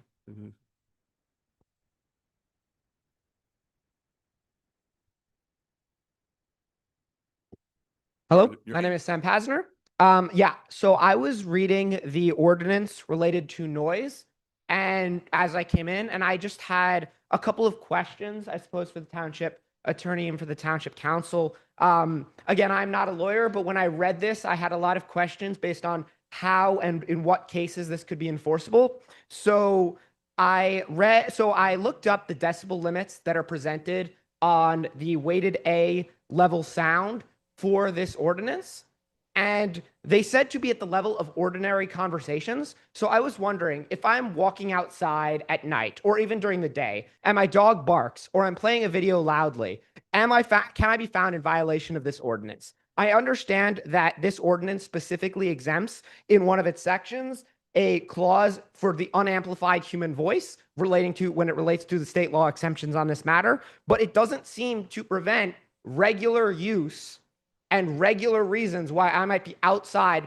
preventing a voice. And so if my dog barks, does that mean that I have allowed or caused or permitted the operation of any source, being my dog or being my phone, to present this noise onto public property? And if so, can I be found in violation of this ordinance, be warned, and then should I continue to walk around and have my dog bark, which is not directly under my control as long as I possess a dog, be fined $2,000 for violating this. Am I misunderstanding some piece? Am I misunderstanding the decibel levels here or some other way that this could come into practical use? I'm just very confused as to how this ordinance works in practice, and I would like to be able to know, as a member of the public, how I should be able to interpret this. Thank you so much. Thank you very much. We'll address that at the end. Anybody else in public like to speak? Sir? Anybody else afterwards? My name is Abner Strauss, longtime member of the Teaneck Swim Club.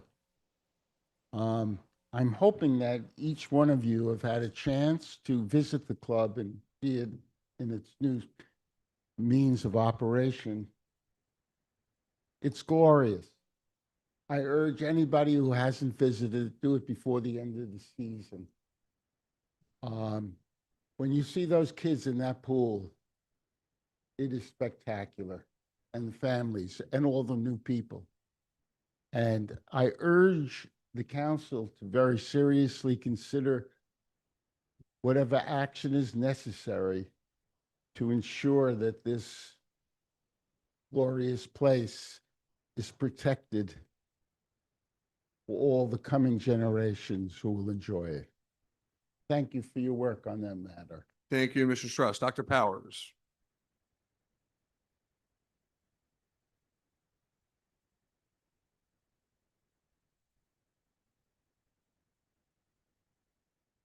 At 83, the knees don't work much. This is basically a question for clarification. I did not understand why the township had a ratify payments item wherein we gave $4,275 to the developer of the 329 Alfred Avenue very large facility. And what we are told about it in the requisition, which is not signed, is that we are doing that to provide a security deposit. One assumes that it's not for the affordable housing units there. I have no idea what that is for, and I hope that could be clarified. Second issue, very quickly, on Ordinance 2025, we are, again, as a town, trying to see what our noise ordinance should be like. It has apparently been, even this week, been modified. I am hoping that if you folks do, in fact, introduce it tonight, that there will be the redlining that we have been promised, so we know what the amendment is in relationship to what the what is actually there in the existing noise ordinances and the like. Finally, I want to just make sure that everyone understood what it was that Mr. Schwartz was saying. There is at least a rumor that it has been claimed that the township redevelopment attorney did not know that the township had been granted an extension before he filed the HEFSP passed by both the planning board and the council. It is not the case because actually in paragraph 1, and if you folks now have that letter, it says we are in receipt of the court's June 19th, 2025 order on the township motion to extend the deadline. And then the final sentence says, therefore, an extension will not be required, and the plan and endorsing resolution are filed herewith. That was done hours after, not hours before. The filing occurred hours after and not before the township had received that extension. I don't know who was the actual recipient, but Mr. Ash knew about it, else the words of this letter would be as they are. Thank you very much. Thank you, Mr. Siegel.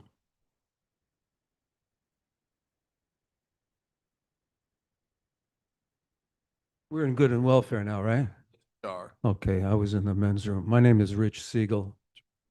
I'm a 26-year homeowner here in Teaneck. I just came from Hackensack, where I shouted down gubernatorial candidate Mikey Sherrill because she supported the IHRA bill that equates anti-Zionism with anti-Semitism. I went down to Trenton to speak against that bill, and I know one of our council members went down to Trenton to speak in favor of it, and I know that it passed.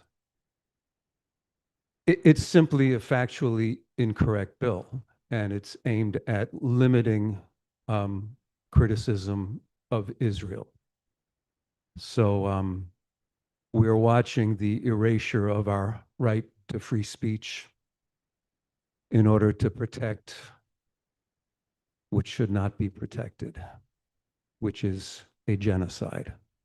So about Zionism, here's a quote from Bezalel Smotrich, Israel's finance minister. He says, "We conquer, cleanse, and stay. On the way, we annihilate everything that still remains.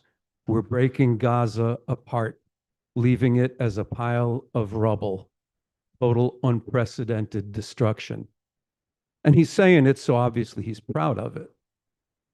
And they did, Haaretz did a study that determined that actually 65% of the Israeli public is in favor of killing every man, woman, and child in Gaza. We have a depraved society, which is being supported by the depraved Zionist Jewish community right here in Teaneck and in Bergen County. I know that the real estate events are continuing to go on. They're not being advertised. And that's what Zionism is. It's a global mafia with tentacles everywhere. That's what it is. I'm Jewish. I am an anti-Zionist Jew. The IHRA definition of anti-Semitism says that I don't exist. I don't know. I know you all are sick of hearing me, and I'm sick of coming here. But I don't know how to live during a genocide. I can't go there and stop it. I can't convince you to at least stop the activities here that are illegal and that are supporting what's happening there. So I'm here. Thank you for letting me speak. Ms. Rogovan.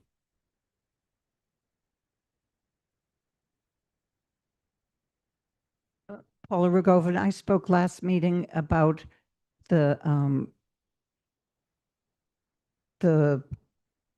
submission of proposals for development in the Northeast, high-rise development, and that that the community, large numbers of people from the Northeast have objected to these kinds of developments, and yet that's what was submitted by our town.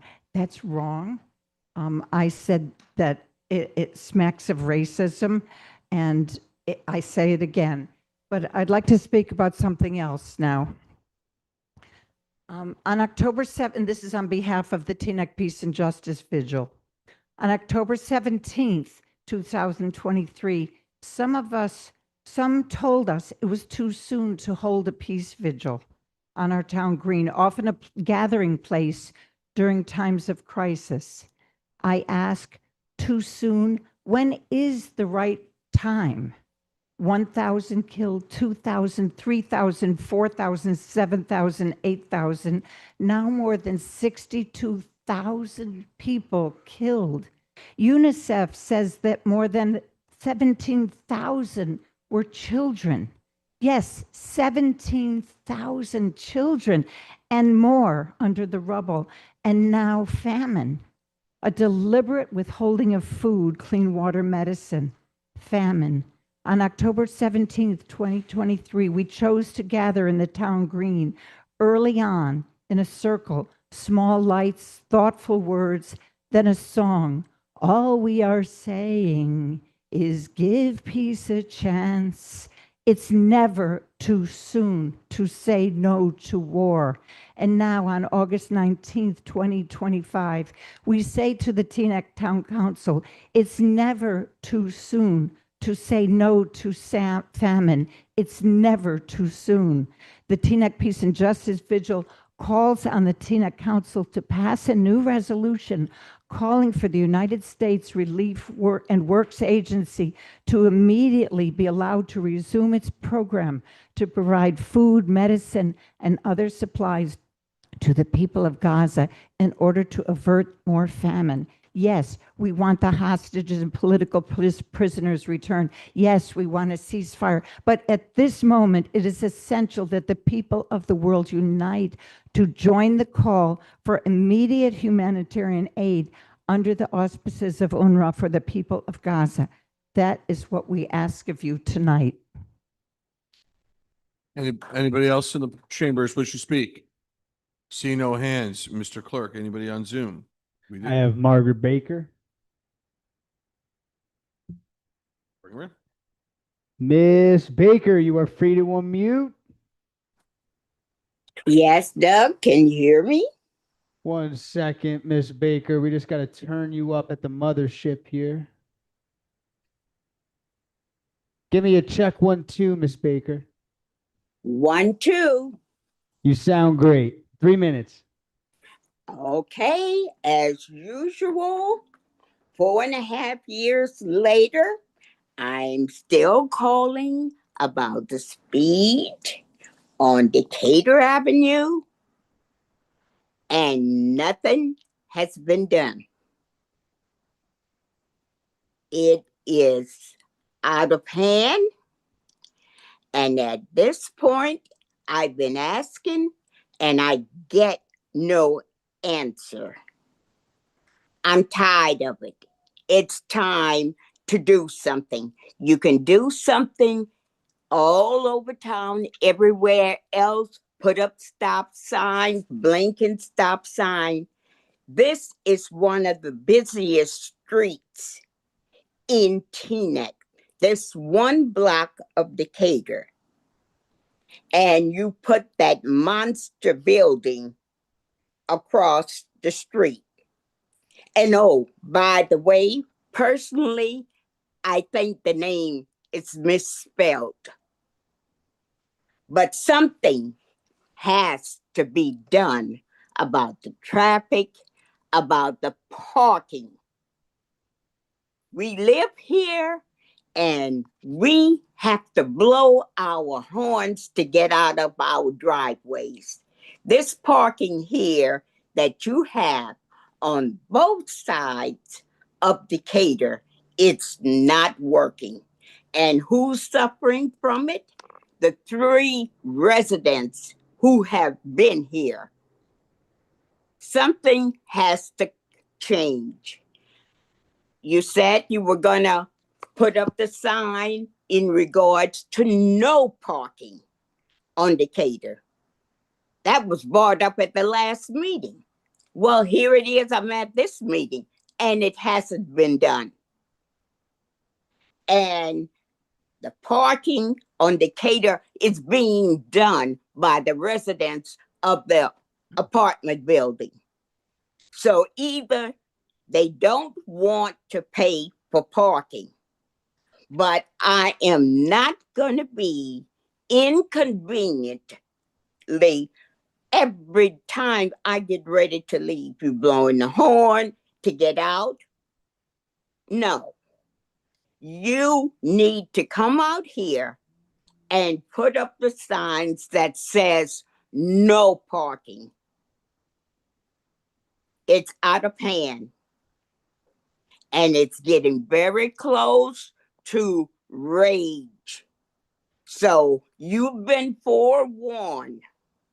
You put up a building like this and gonna put parking on Decatur Avenue. All right, thank you very much, Ms. Baker.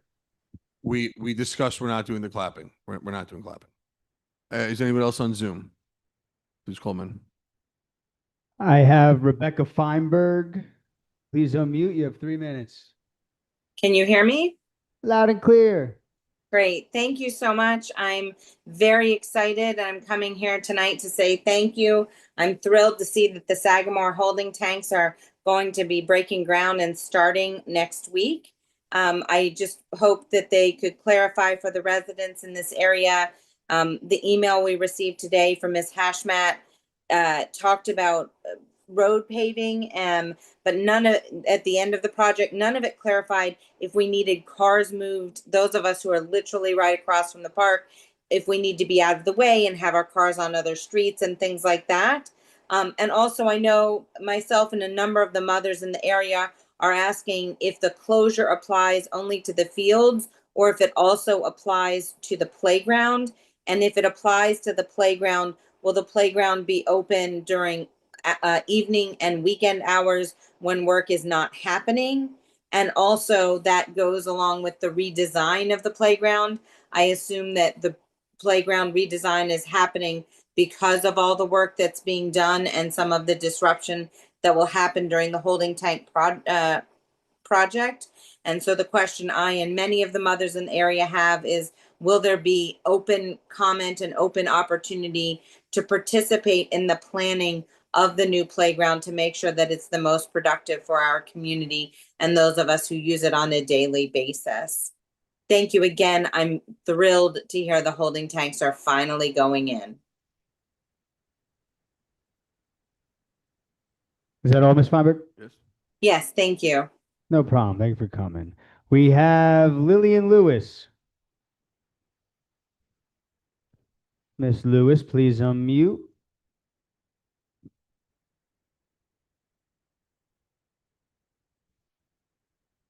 Oh, Anybody else, Mr. Clerk? we have Crystal Thomas. Good evening. My question is actually about the township pool. I heard the attorney discuss that the township will be in control of setting the fees, and I wanted to know if there would be a reduction in those fees. Prior to the new swim club, my family was able to attend the pool for about $100, and that's with multiple children. And now with the new fees, it's just not in reach. It's just not affordable for our family to use the pool. And this is our first year as residents not using the pool. We've always used it. So if a consideration of a reduction in fees is on the table, please do so. Thank you. Thank you. Lillian Lewis. Good evening. Can you hear me? Loud and clear, Miss Lewis. Thank you. Lillian Lewis, 42-year resident. I applaud Councilwoman Belcher on her proposal for the resolution regarding the enslaved Africans and the impact it has on the African Americans in this country. And I also thank the entire council for their yes vote. We're living in a time, this 2025, where inequality still exists. Many states have enacted laws banning the critical race theory in elementary schools and high schools. TNEC has always been in the past in the forefront of equality and equity, and we must continue in those efforts, even if we must stand alone. Thank you. Thank you, Miss Lewis. Thank you, Mr. Clerk. Seeing another, and on Zoom, Good and Welfare is now closed. Big professional night tonight. So which attorney would like to start? I'll start. So I want to address the comments that we received about the noise ordinance. So in terms of the red lines, the question that Dr. Powers asked about the red lines, the ordinance is essentially completely new. We use the model ordinance that is promulgated by the by DEP. They essentially issue a draft ordinance that municipalities essentially have to take it or leave it. You can make some slight modifications to it, but for the most part, you just have to take what's given for it to be approved by them, which it has to be approved by DEP to be able to. So because of that, it's basically all new and is replacing everything that is currently in the township code about noise and nuisances. That said, assuming the council introduces this, I have no problem with providing a fully redline version. That's not a problem at all to see. You can see for yourself. The other question that we received was about dogs and barking. And the short version of that is that no, you're not going to be fined if your dog just randomly barks or something like that, whether you're at your house or on a walk or something like that. The slightly longer version of it is that the ordinance actually specifically addresses this point. And again, this is language that was written by the state of New Jersey through the DEP. We were just using their own wording. And I'll quote the actual ordinance for what it says about this. It says that it shall be unlawful for any property owner or tenant to allow any domesticated or caged animal create a sound across a real property line that unreasonably disturbs or interferes with the peace, comfort, and repose of any resident, or to refuse or intentionally fail to cease the unreasonable noise when ordered to do so by a noise control officer or a noise control investigator. Prima facie evidence of a violation of the section shall include, but not be limited to, A, vocalizing, which is defined as howling, yelping, barking, or squawking for 5 minutes without interruption, defined as an average of 4 or more vocalizations per minute in that period, or vocalizing for 20 minutes intermittently, defined as a period of defined as an average of 2 vocalizations or more per minute in that period. It is an affirmative defense under this subsection that the dog or other animal was intentionally provoked to bark or make any other noise.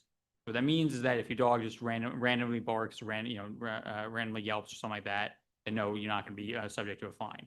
If the dog or other pet is continually doing it for an extended period of time, to the point that it is truly creating a nuisance for your neighbors, then yes, in that situation, you could potentially be subject to a penalty.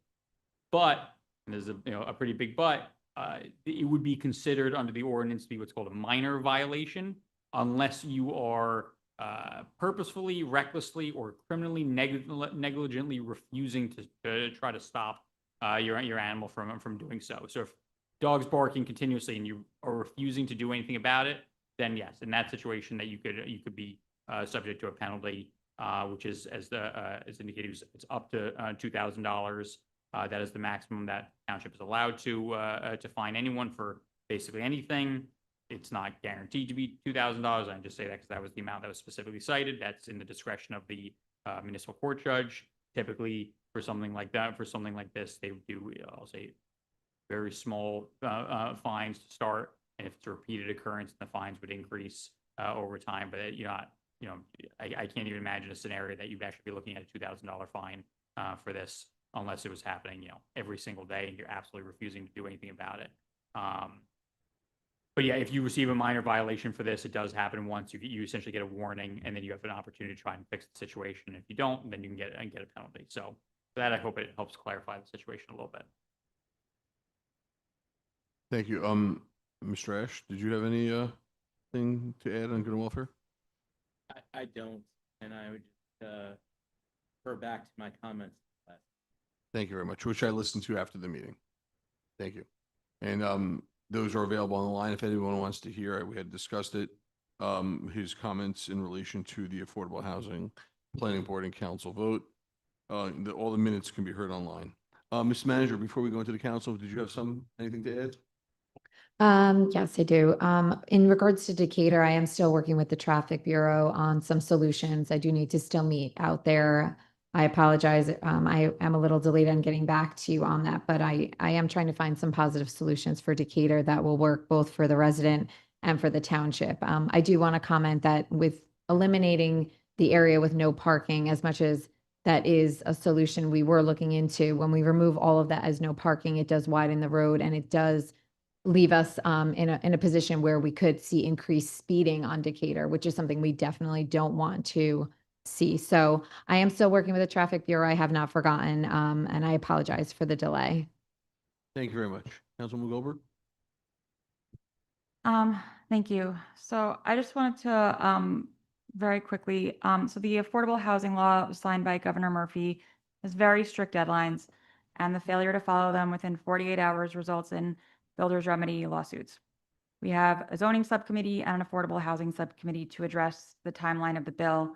And in May 24, I made a motion, seconded by Mayor Schwartz, to follow Leonia's very good model. I think it was great, terrible speaker, but great, of having a public, open, joint council and planning board workshop meeting so both bodies and the public can hear from an independent speaker and ask questions about the process to be able to address exactly the questions that were asked at the planning board in open session.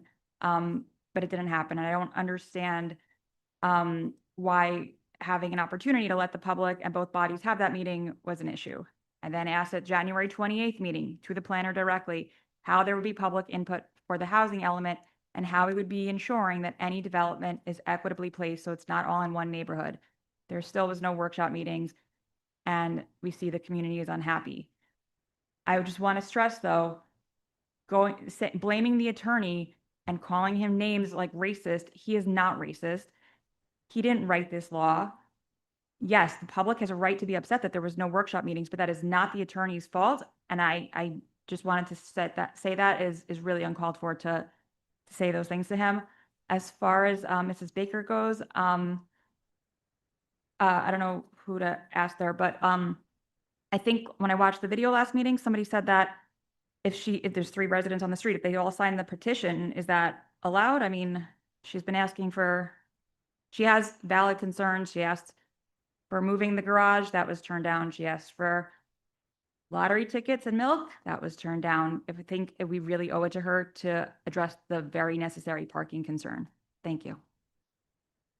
Deputy Mayor Belcher. Yeah, I just want to thank my neighbors for coming out tonight. I want to simply say that, Martin Luther King said, true peace is not merely the absence of tension, it's the presence of justice. Ms. Rogovan, I want to thank you for your commitment to peace. The Affordable Housing Subcommittee certainly was open to anyone that wanted to come, and I think we were giving myself as well as our township manager regular updated reports on compliance. We all knew we were faced with specific dates that all municipalities were faced with.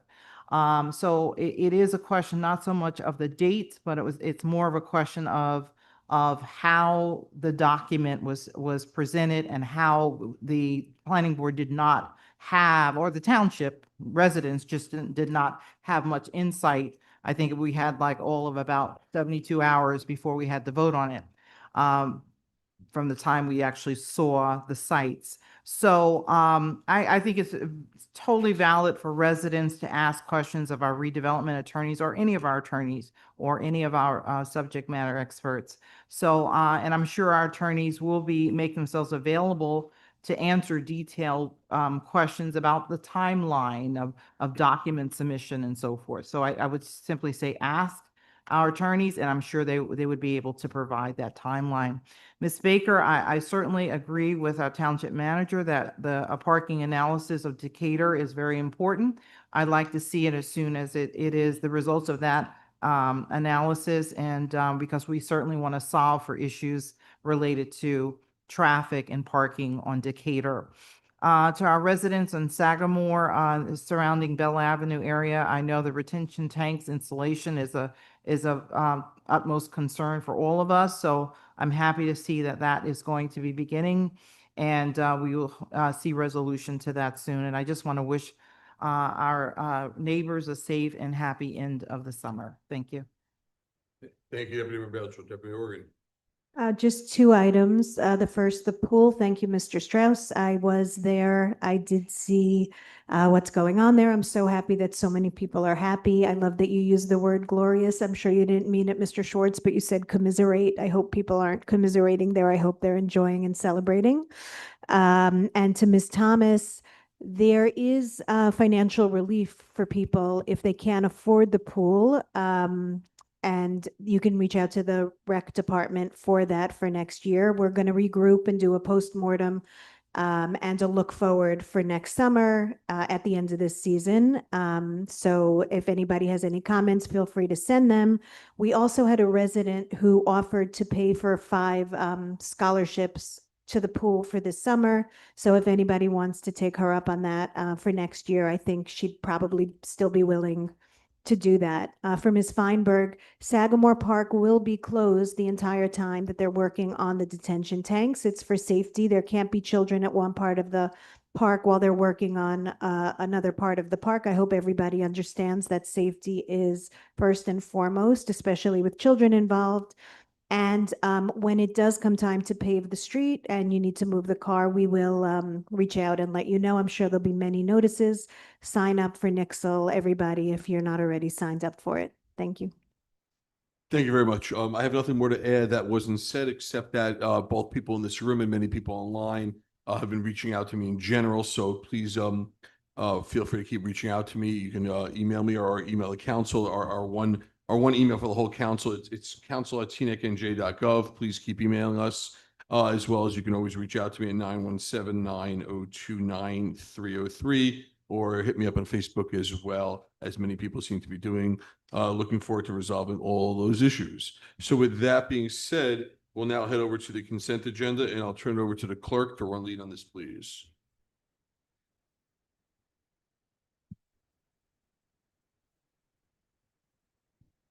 Yes, we have not the largest consent agenda this evening. We have 2 sets of minutes, resolutions. Apologies.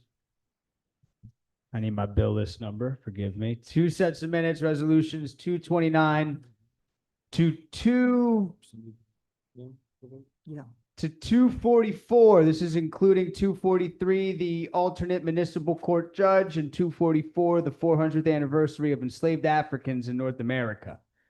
To 244-2023 in the amount of $24,987,814.11. Thank you very much. Mr. And I'll make, President, yes, goes like the poll. Can I pull 229, 238, 239, and 240? Say it, only if you say it quicker. 229, 229, 238, 238, 239, and 240, and just for clarity. 238. So it's the Got it, we have it. the ratified payments. Okay. Right, I just want to make sure I got, the crossing guard, the Hyatt fund, and the Appraisal the bill- services. appraisals, yeah. Thank you very much. Anybody else to pull anything? 229. 238, 239, and 240. Cool. Seeing thank nothing you. else to be pulled, I'll make a motion to approve everything else as well on the bill list in the amount that was listed. Yes. Is there a second on that? Second. Mr. Clerk, roll call, please. That was a second from Councilwoman G. Councilwoman Goldberg. I'm a yes. On- Sorry, I hit the wait. I'm a yes, but I'm abstaining on 236. It's a liquor license. I have a conflict with an immediate family member. And an abstention on the bills list as a whole right now, because it's so big, but yeah. Abstention on. On the bills list, an abstention on 236 because of a conflict. Yes on the rest.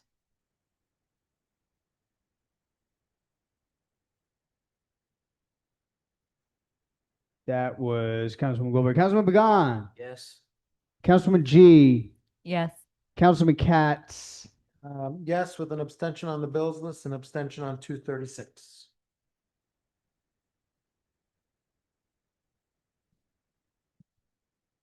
Deputy Mayor Belcher. Yes. Deputy Mayor Organ. Yes. Mayor Schwartz.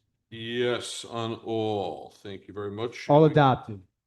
Now we go, Ms. Goldberg, Councilman Goldberg, 238, please go ahead. So I'm actually doing both 229 and 239 together because they're sort of tied. So there was a question that was raised by Dr. Powers. I raised it to the manager also. And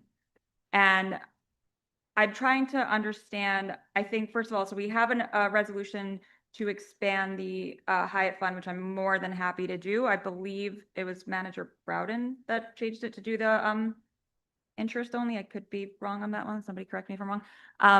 But anyway, I'm more than happy to help everyone. My question is that we have a limited amount of funds. So on this agenda, there's about almost $8,500 of the $10,000 that we had asked for. And I think that if we're going up to a higher number, we have to find a way to, do it probably by percentage, because we have different forms of rent. So on the ratified payments, we have $42.75 for a security deposit, which I have a question for the attorney after. And then smaller amounts for, I'm assuming, rent. So I'm gonna ask if Councilman Pagan can go to the Social Services Advisory Board and have them come back in person at the next meeting, to figure out a way, if we're gonna do this, if we have 7 security deposits, the whole $30,000 is gone because of the price. And I think the fairest way is percentage, but I'm gonna defer to them. But I think that's something to do. That one security deposit took 42% of the $10,000, which we're gonna help as many people as possible. So is everyone okay with me asking Councilman Pagan to do that? My sorry, Mike, can I ask the attorney a question real quick? Can I say oh, something? Sorry. Isn't that kind of punitive though? Isn't that kind of like, We want to help. I think we want to help as many people as possible, but we can't help, everyone if it's, you live in this apartment and it's $1,800 and then this one is $4,000. And I understand that was a market rate unit on top of that. Like, I think the Social Service Advisory Board has historically managed the Hyatt Fund. So I'm asking for a policy, but I think percentage makes it more equitable than a dollar amount. Am I? Just to be fair to the members of the Social Services Advisory Board, a number of them do feel that this Hyatt Fund hasn't been used to help enough people over the years. So they honestly would like to see as much of it spent as possible to help people. I know that's not our policy, but it's something that they have voiced at the last couple of meetings. Deputy Mayor Katz, I know this is something that's been near and dear to your heart for decades. Yeah, I just think it's a mistake to keep going into the principal. Why not continue with the interest, especially with the interest rates the way they are? We went into the principal a few years ago, actually it was under Mayor Parker, I believe, when she was the representative, because the interest rates were a lot lower, so we were getting really no money back. But now the interest rates just are not so bad. I mean, as far as they're higher, doesn't make sense to chew into this principal and then not have it in a few years. Councilman G? Yeah. So kudos to you for finding this. It was very difficult to find, but this is troubling. If it is a market rate rental assistance for a deposit at the Mark and Teaneck, are we concerned? No, I don't believe that's a market rate apartment. No, it's what you said. Okay. Yeah. So I met with our social worker today. So to give you a little background, there is by ordinance, our social worker is tasked with doing all of the application, which we do have on our website. Any township resident that comes to him and says, I have a hardship, or they have a rental property they're trying to rent, or they're being evicted, or whatever their financial hardship is, he is tasked with vetting that process through an application process, through bank statements. So he has been doing this for 4 years. I did have a meeting with him today. I am going to continue meeting with him because I do think we do need to update the ordinance. They are looking at the ordinance itself because the cost of living has gone up. People's rent is, when someone's being evicted, it's not like 10 years ago, maybe someone needed $1,000. Now they need maybe $2,500 to $3,000 to cover this eviction notice. So I think the process with this resolution was to give us a little bit more cushion to help people based on the cost of living that we're dealing with now. The unit at the Mark, I'm getting more clarification if it is an affordable unit that we're looking at now. I believe the other 2 units were not the one for the Mark. So I don't believe that was a market rate one. So I will Right. No, confirm. the Mark was the highest one. Yeah. Yeah, so I will confirm more information tomorrow. But just so you know, there is a vetting process. I do think that we could put some other parameters in place for vetting this process so we can help more Teaneck residents. But in this situation, this was already vetted properly. And I think we should, moving forward, maybe look into other processes if all of you agree. No, I agree. And I think the issue isn't that we don't want to help, but the issue is that, so the 3, I'm not naming names or properties. So we have 3 things on this agenda. One is for 4275, one is 2866, one is 1288. So Councilman Katz, the total is 8429, which is almost the whole $10,000 budgeted. So I don't know what the interest in the account is. I'm more than happy to spend it all. I think the concern is, and Councilwoman G, I think the concern is that it's such a huge amount compared to the other 2. It's how do we say, okay, because rent is so, the disparity in the rents are so huge. it's not fair to say, okay, you live in this building, so you get more. Like I said, 7 applicants like this would eat the whole thing. We should do it 100%. My concern is how do we make it so we can help more? We are, just so we all know, we are usually passing 2 resolutions a year. We're spending 20,000. So the process was to up it to 30,000. So just so you know, it's been 20,000 for the year. And I did confirm with Issa that we have not tapped into the principal at this time, like we've. And just to clarify, there's like $300,000. 300,000. I don't think Councilwoman Shi finished her comment before, so can you continue your comment? Yes, sorry, I was, so again, even if it's $30,000, I think we need to really be careful. I mean, if the word gets out that you contact us to pay off your security deposits, or like, we're gonna run out of money really quickly. I think we want to help as many people as possible with these dollars, versus a few. And so maybe there, when we rethink about the process, maybe there's a maximum dollar amount that we share out per request. Again, this dollar amount seems really high for such a limited budget. And again, this is taxpayer dollars to have such a large amount go to so few people, I think is not the intent of the fund. Can I ask sorry, I had a legal question. Sorry. Can I also ask another question? Maybe it's for the attorneys. And maybe it's simple, but if this is money for a security deposit, so it doesn't get spent, so it stays with the building until the person moves, is there any way to get reimbursed after the fact for a security deposit? It seems like we're helping someone get a That was home. my but also question. not- So, yeah. We're also not depleting the fund in that case. I don't know. I don't know the answer to that. That's Can we It's look an into interesting that? question. Yeah, I can So look it's into sort it. of a loan, no Yeah. interest But loan? to your point, Can I? sorry, I'm saying Thank you so much. That might solve part of the problem. We're being helpful at the same time while not depleting any of the balance. Okay, Deputy Mayor Katz, you were. Yeah, I was gonna, similar to what Deputy Mayor Organ mentioned, meaning security deposits, most of the times we're supposed to get back. Have we ever had a situation where we actually asked to get back, or did it end up going to the tenant when they moved out? So that's number one, but number two is unless Mayor Pagan thinks different as a representative, I really think that I prefer to not spend principal and just keep with the interest, meaning fortunately, this has been around for over, I think, 30 years, right? I mean, this was built in the late 80s, late 80s. So we've really gotten some good bang for this and helped a lot of people. I think it would be in our best interest to continue having this around for the next 30 years by not eating away at the principal. So I think there's a lot of comments Spent here. within our means. That's Right, what I I'm think there's a lot of saying. comments here. I think the manager should go back and speak in the board, the social service board, and think about everything that was said tonight. Obviously, if it's not an affordable housing unit, that's, in my opinion, that should be rejected. Security deposits is very interesting, you're helping someone find an apartment, that's important, but at the same time, are we ever going to get it back? And I know that in 17 years from now, we're not going to know about that. It's going to be gone. So I think that the manager and the liaison should be speaking in terms of how to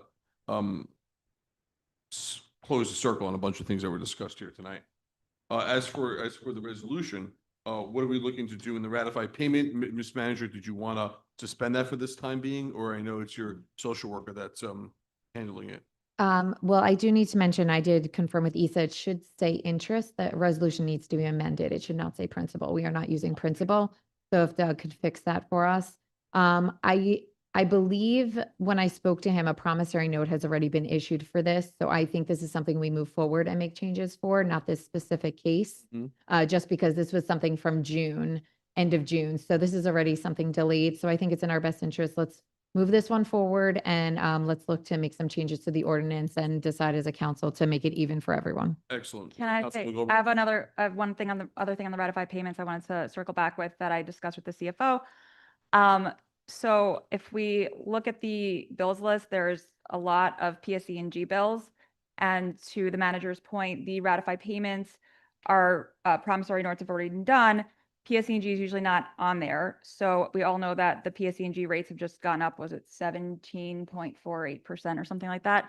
So and if he's on to chime in, I just think that this would be beneficial. one, I would like to be able to approve him to put the PSE&G bills on the ratified payment, so that way at the back half of the year, when we only have one meeting, those bills get paid on time. My other request is that we ask him and the manager to work with our PSE&G rep. So I don't know if everybody looks at it's bills going everywhere.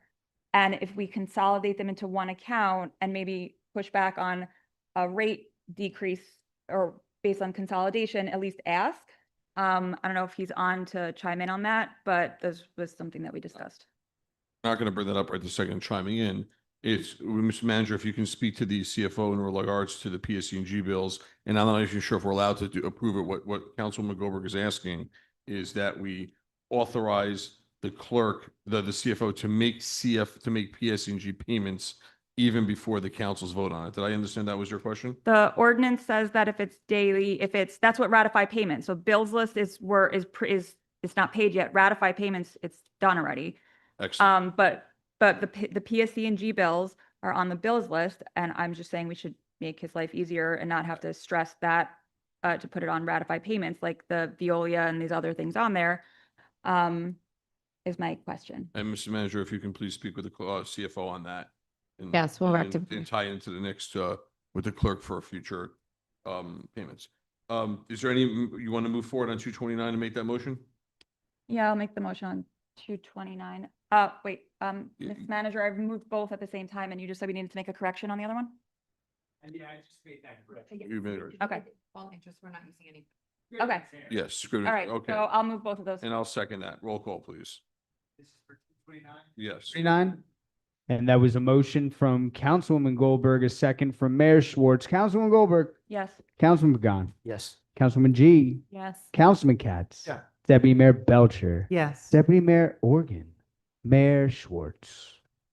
Councilman Goldberg, 238, That's the crossing guard. crossing guard contract. So if everyone remembers, Dean had told us that the contract was going up. Was it 450 last year? This is about the same, 400. I saw in there that the first bid was had to be turned down, and it was significantly less. But I wasn't really clear why. It looked like there was an error. Like, do you just go into that real quick? I'm just curious. Yeah, Issa is on and requested if he could explain this.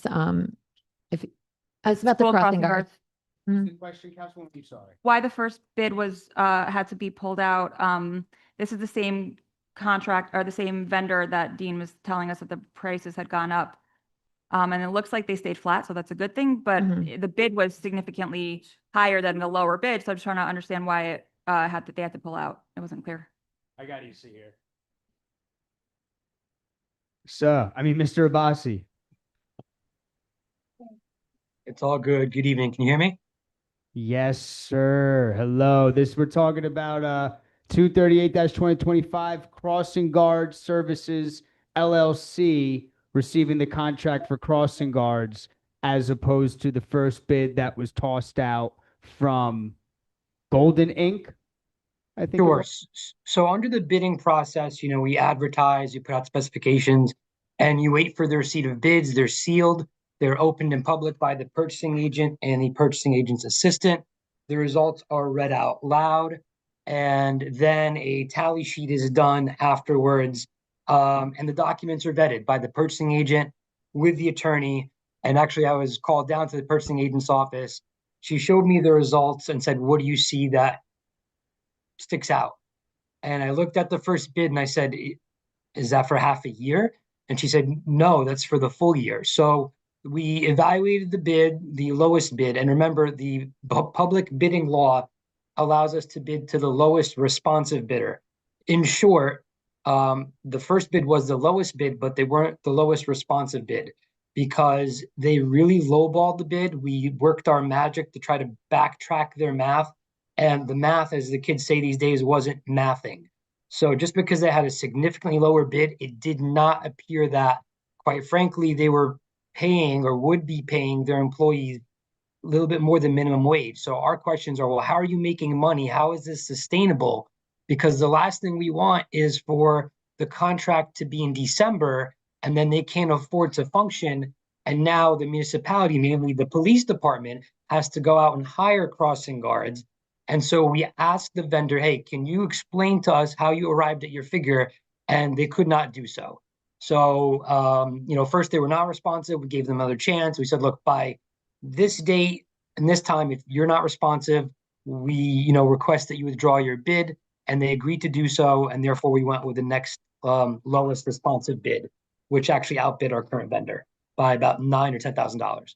Perfect. Thank you. Councilman Gerber, you want to make that motion? No, that was perfect. So thank you. I'll move that one. Second, Schwartz. Roll call, please. Councilwoman Goldberg, Yeah. Councilman Pagan, Yes. Councilwoman G, Yes. Councilman Katz, Yes. Deputy Mayor Belcher, Yes. Deputy Mayor Organ, Yes. Mayor Schwartz. Yes. Councilman Gerber, Adopt. 240. So last question, this one we didn't go out to bid for. This was the same company that did the reval. And I recall, Mayor Schwartz, you had told me at the time that it was high, so I'm just wondering why we didn't go out to bid on this one. I'm just curious. I don't know, you can answer that one. I mean, it said that because they had just done the reval, but if they were high for the reval, I'm just curious why we wouldn't go out to bid or at least try, or is it just not high enough? I'm just want to understand. Okay. Mr. Abbasi, do you want to answer that question on 240 regarding real estate appraisal services? Gotta unmute.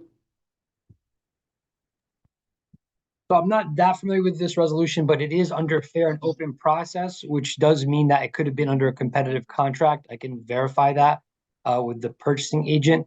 But that is my understanding, is that it was a fair and open process. They may have been one of the few quotes that we got back. And given our relationship with them previously with the reval, both in 2015 and in 2024, they had received this award under fair and open. That makes perfect sense to me. Ms. Goldberg, do you want to move 240 or would you like me to?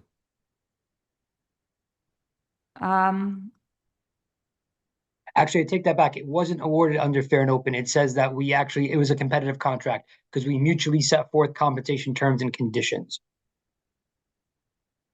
Still works for me. All right, I'm going to make the motion for 240, 2025. Is there a second? Second. Roll call, please. Councilwoman Goldberg, Yes. Councilman Pagan, Yes. Councilwoman G, Yes. Councilman Katz, Yes. Deputy Mayor Belcher, Yes. Deputy Mayor Organ, Yes. Mayor Schwartz. Yes. Adopt. Mr. Clerk, introduction of ordinances, please. Yes, we have a couple. Here at August 19th.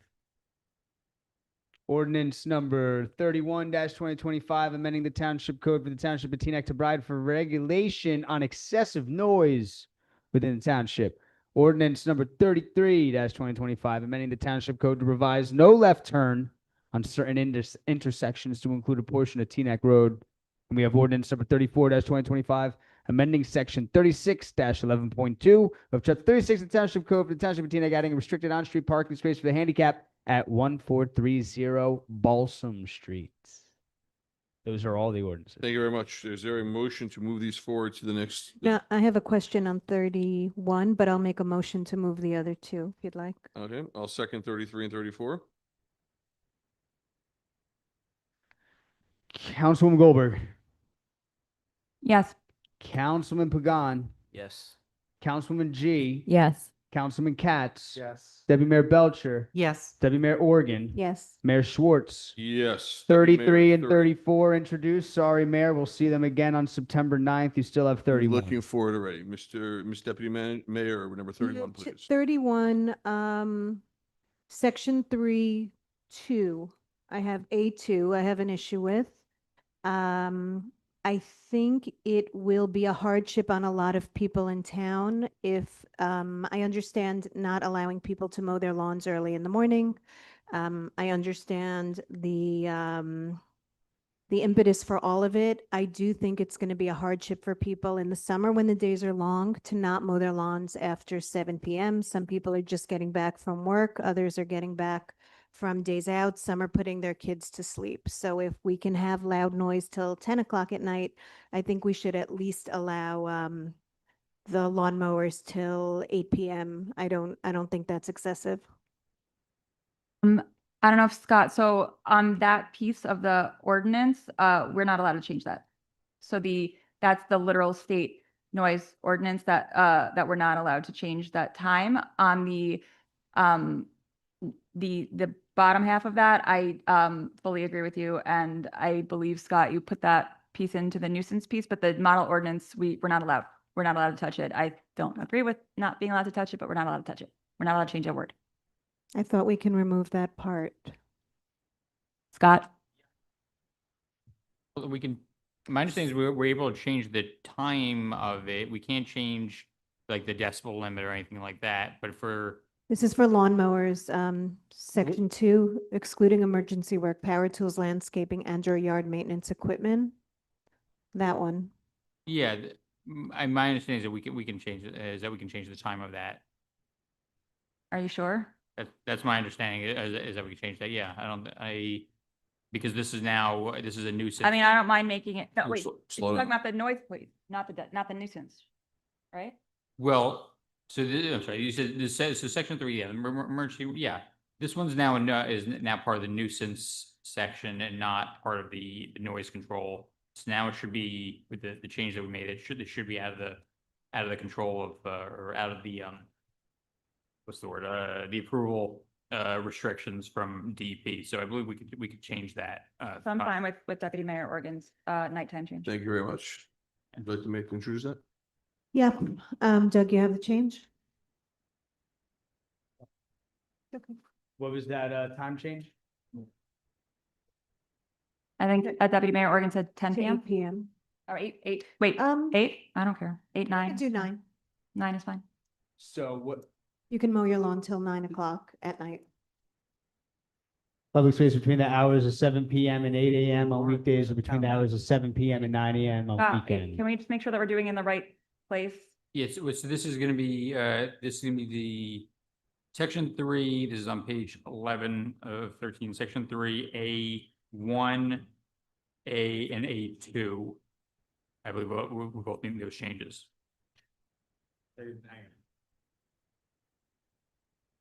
Wait, which?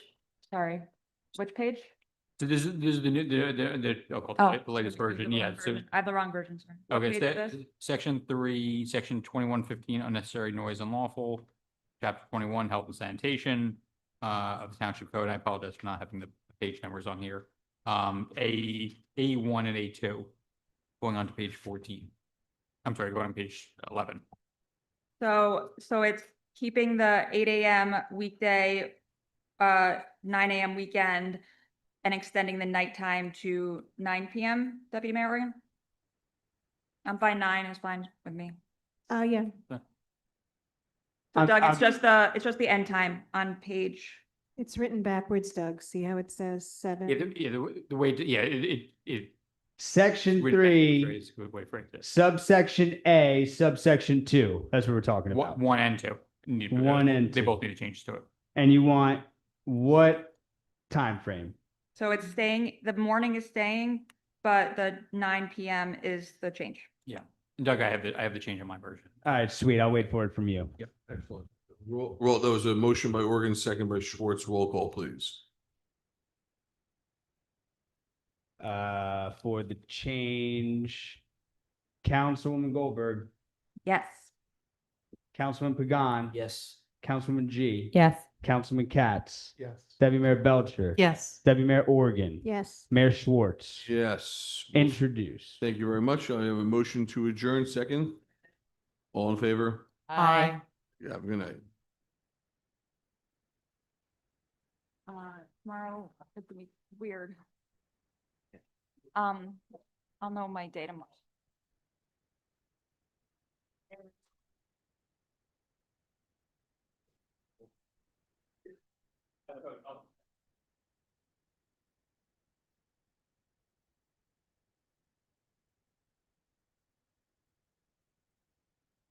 Thank you.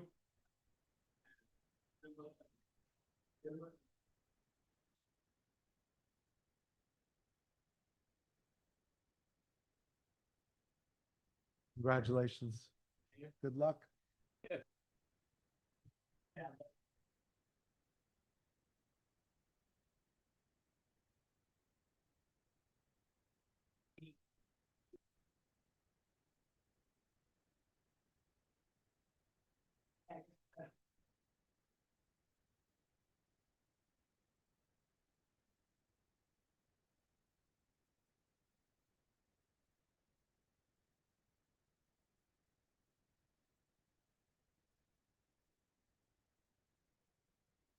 I'll just stop.